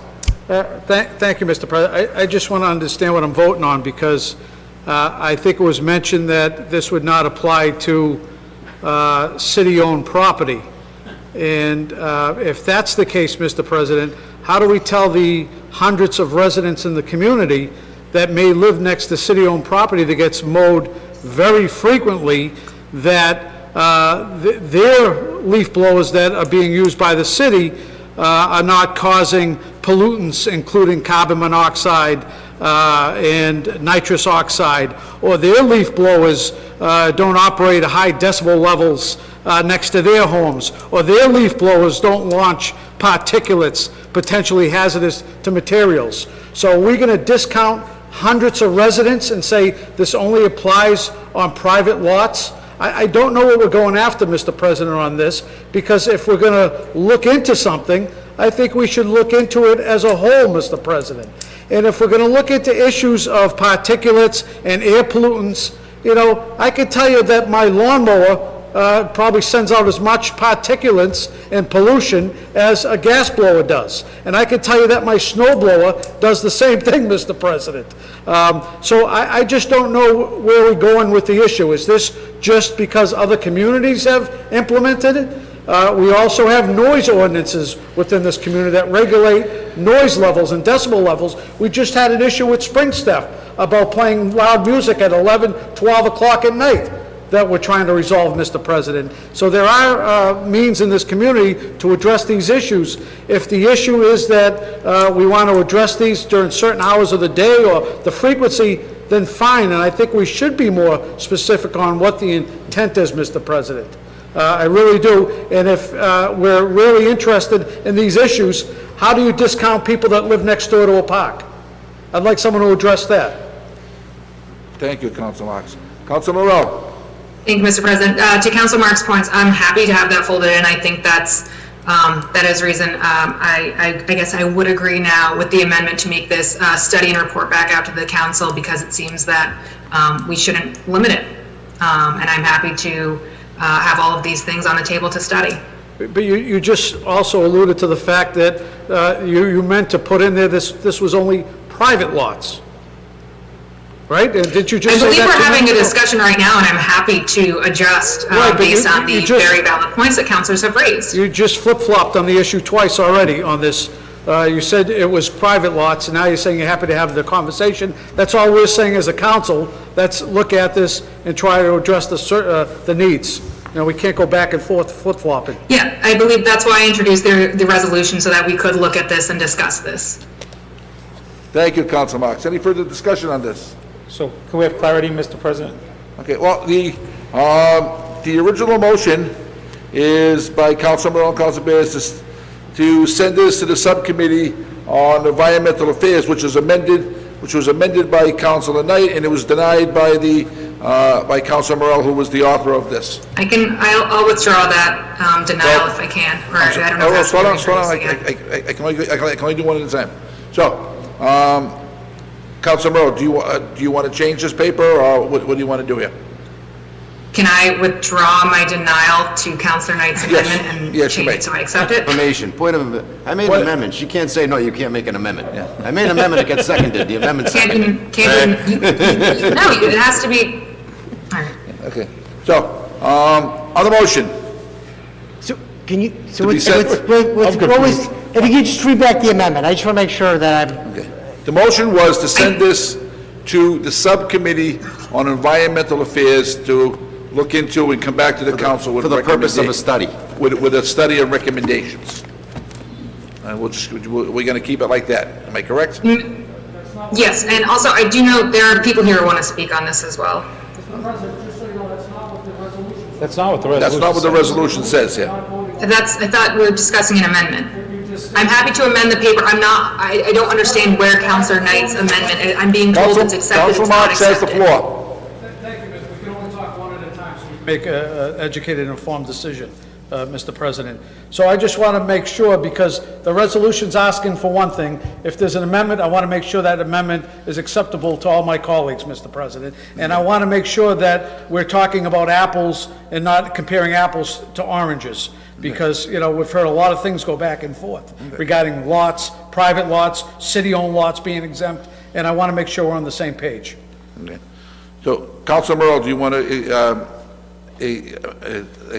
go back and self-explain what your motion is here? Sure, I just don't know if the amendment from Counselor Knight still stands or not. Well, Council Knight has withdrawn his amendment. Mr. President, at this point, I withdraw any and all amendments I've made on this paper. Council Knight has withdrawn his amendment. So, again, the motion was to send it to the Subcommittee on Environmental Affairs, and again, as it reads here. And it says, Yes, I'm happy to amend the paper to say for study to report back out to the council. Okay, so it's going to go to the Subcommittee for a study for recommendation back to the council. Am I correct? Yes. All right. Do we have further discussion on that? Needs a second. Anybody from the public out there want to speak? Needs a second. Do we have a second on Council Morales' paper? Second. Seconded by Council Bears. Do we have anybody from the public that'd like to speak? I see Norman Kaplan has his hand up. Let me see, Mr. Clerk, where's it?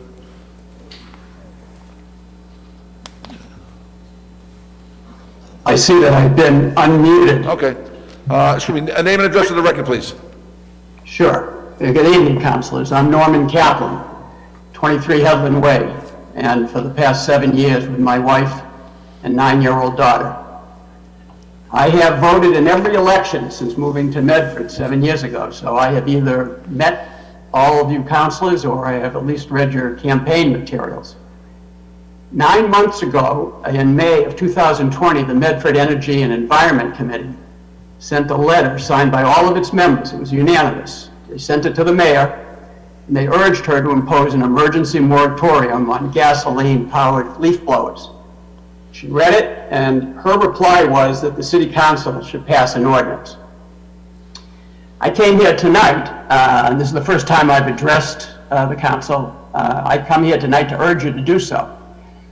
So I have a question. Do any members of this council drive a motor vehicle that does not have a muffler or a catalytic converter?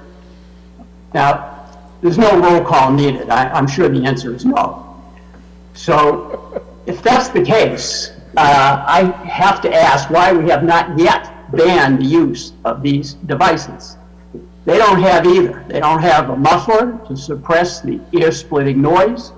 They have no catalytic Point of information, converter. Councilor Scarpelli.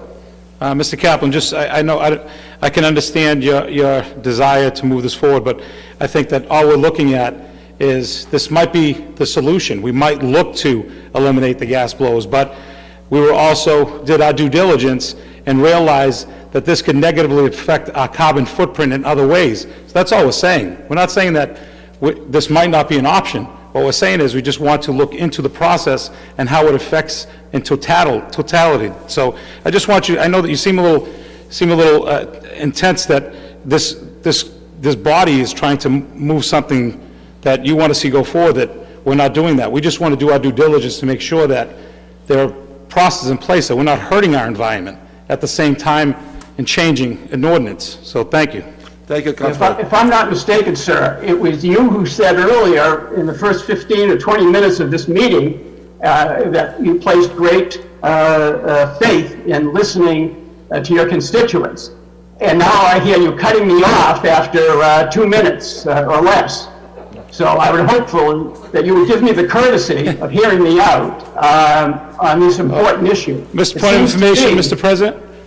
Point of information, Councilor Scarpelli. I just want to apologize to Mr. Kaplan, because being in the committee meeting, we can't see who's in the meeting or not. So I didn't know if maybe you missed that part, because as you're talking about the issues about the environment, that I already said something. So that's the only reason why. It's not intended to be disrespectful in any way, sir. We just, in this forum, I can't see that you're on the call, so I apologize.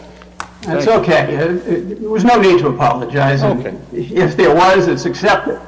But I also heard, while we were talking about COVID-19, I could hear and see all the frustration in the voices and in the faces of all of you councils, which is understandable, because at the local level, there's very little that you can do to make a real impact.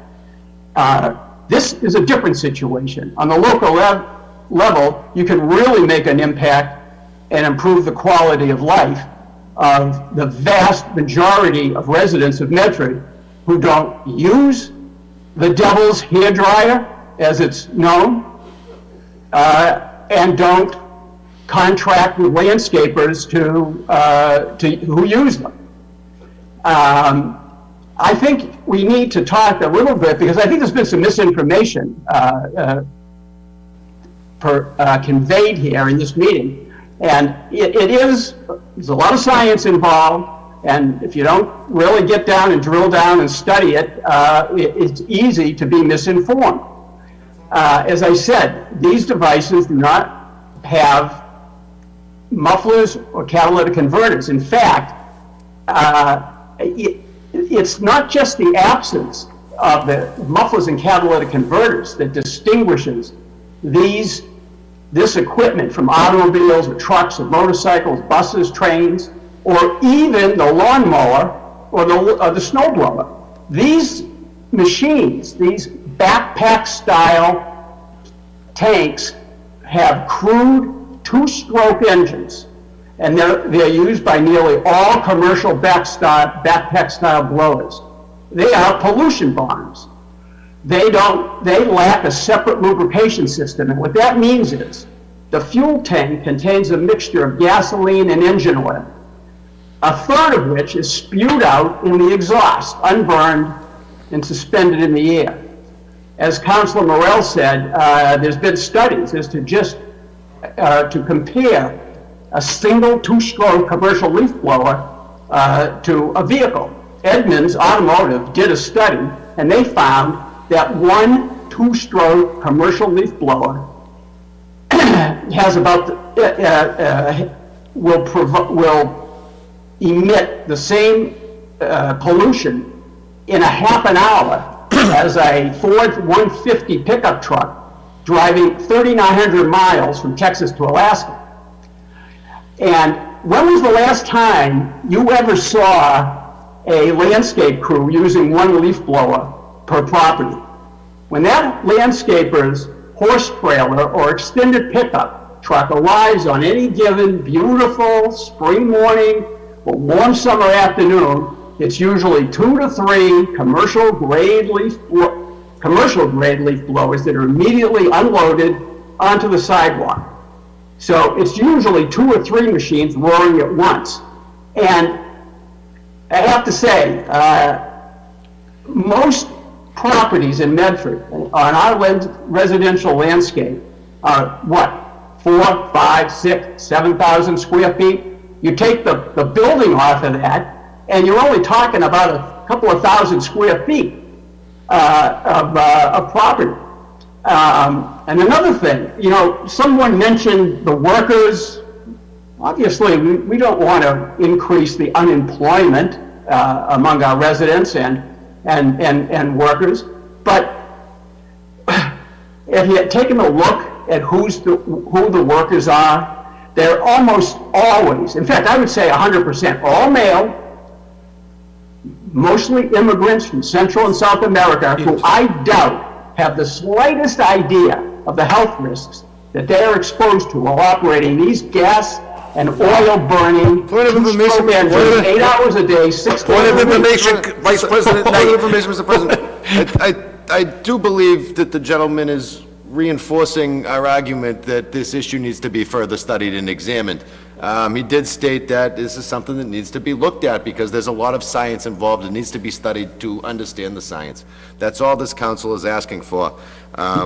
I don't think we need to go into the demographic makeup of the landscapers and the landscaping crews at this point in time, Mr. President. What this is was a call for the council to study the issue that's before it. We didn't vote it down. We didn't say, no, get rid of this. We said, if you want to draft an ordinance, it needs to be studied first, and a study report needs to be submitted to the council for further review and discussion. Bottom line, that was all it was. This isn't like the thing is dead on the vine and it's over. What it's saying is it's not ripe for the drafting of an ordinance, and we need further information in order for this council to build consensus, and the way that we can do that is by having a study. I would like just to make one further point, and that is, and I think it's the biggest point that was lost in all of this discussion about the leaf blowers, whether they're electric or gasoline. The 7 months between mid-March, or the end of March, when the landscapers arrive, and mid-October, what are they doing with the leaf blowers? All they're blowing are grass clippings. There are no leaves. The leaves are gone already. and they don't come back until mid-October. So what's the point of them anyway? People are using them to blow dirt or mulch or grass clippings. And I would ask, if you want to take a look at what the experts say, that would be Scott's Lawn Care. And you can go right onto their website, and it says, and I'm going to just quote this, and I'll let it go after this. It's a question we all face when mowing the grass. Should I bag my clippings or leave them on the lawn? In most cases, the answer is easy. Recycle the grass clippings.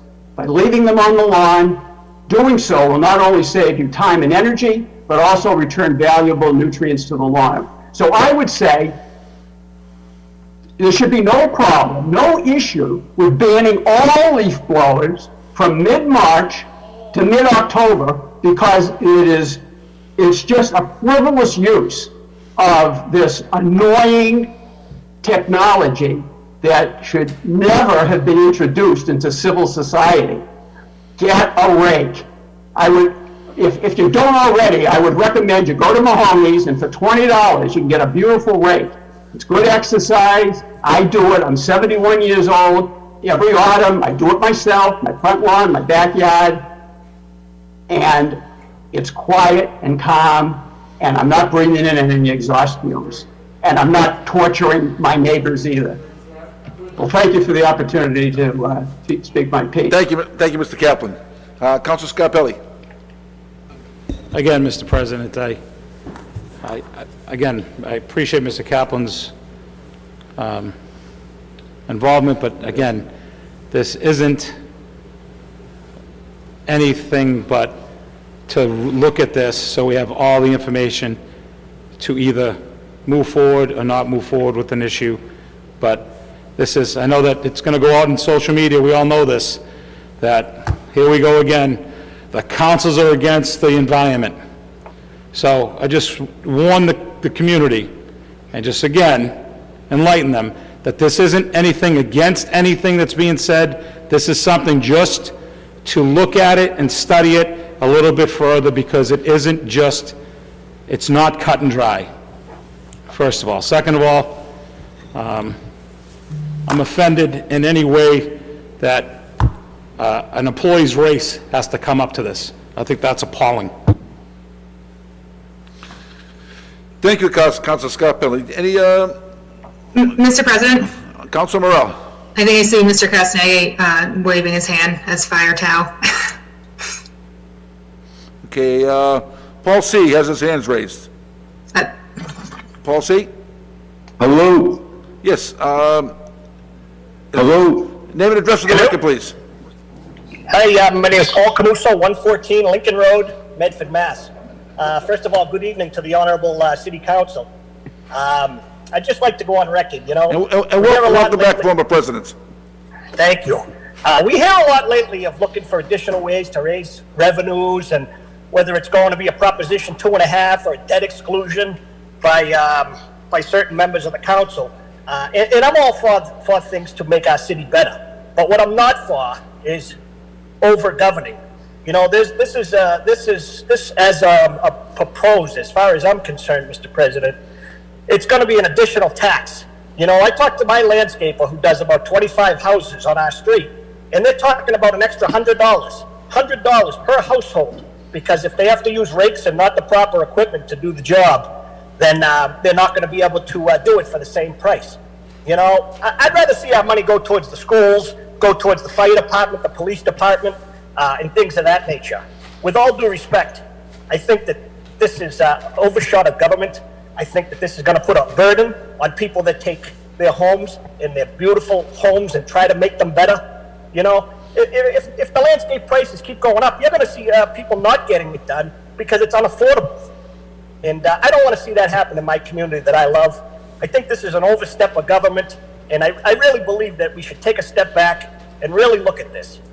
You know, you drive by homes in this community, people can't maintain the properties as they are on some occasions, and it's not fair to the neighbors. But with that being said, I just wanted to go on record in absolutely opposing this. I think you're going to hear from a lot of the landscapers in the community, the DPW, and Michael Marks, you're right on target, Councilor. How can you say that the city can do them next to Morrison Park, Plaisted Park, and other parks, but you can't have your home cleaned? Doesn't make sense, Mr. President. But I just wanted to go on record and be against this, and thank you for taking the time to listen to me. Thank you, Mr. Camuso. Mr. Castaneda, did I see your hand up? Yes, sir. Name and address for the record, please. Name and address for the record, please, Mr. Castaneda.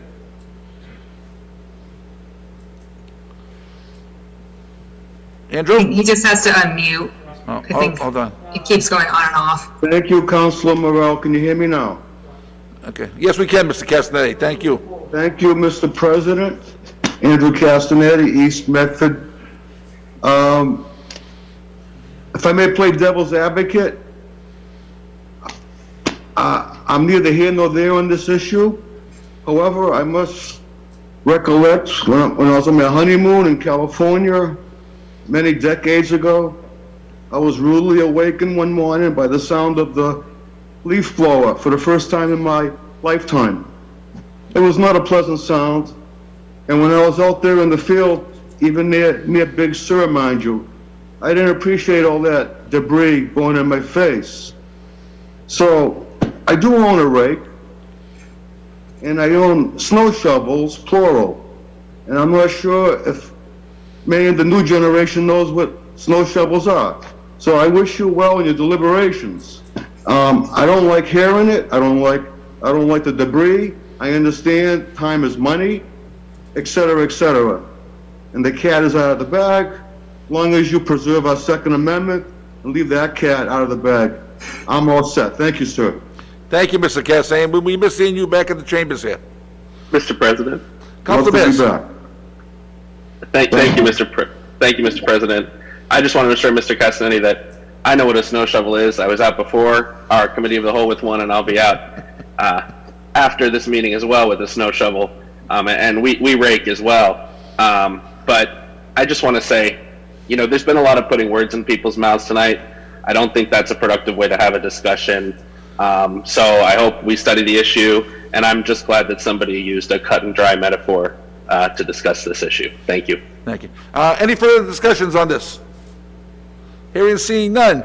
On the motion by Councilor Morel, seconded by Councilor Bears, that this be sent to the Subcommittee on Environmental Affairs for a study and report back to the council. Mr. Clerk, please call the roll. Counselor Bears. Yes. Counselor Falco. Yes. Vice President Knight. Yes. Counselor Marks. Yes. Counselor Morel. Yes. Counselor Scarpelli. Yes. President Caraviallo. Yes, 7 in the affirmative, motion passes. Reports of committees. 20600, February 2, 2021, Committee of the Whole report. This particular committee of the whole was in regards to National Grid and the MWRA on Riverside Avenue. Some progress was made, but this is still in the committee of the whole for further discussion with the two entities. Motion to accept the report. Motion by Council Falco to accept the report, seconded by?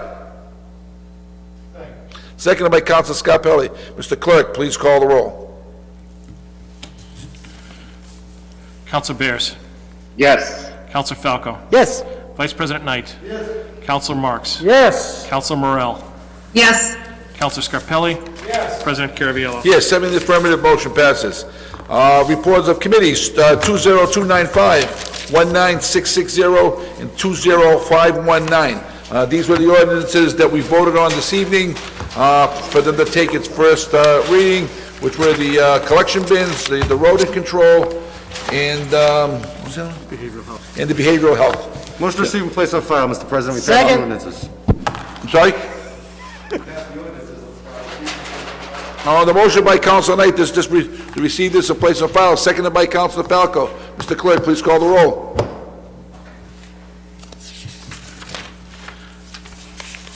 Counselor Bears. Yes. Counselor Falco. Yes. Vice President Knight. Yes. Counselor Marks. Yes. Counselor Morel. Yes. Counselor Scarpelli. Yes. President Caraviallo. Yes, 7 in the affirmative, motion passes.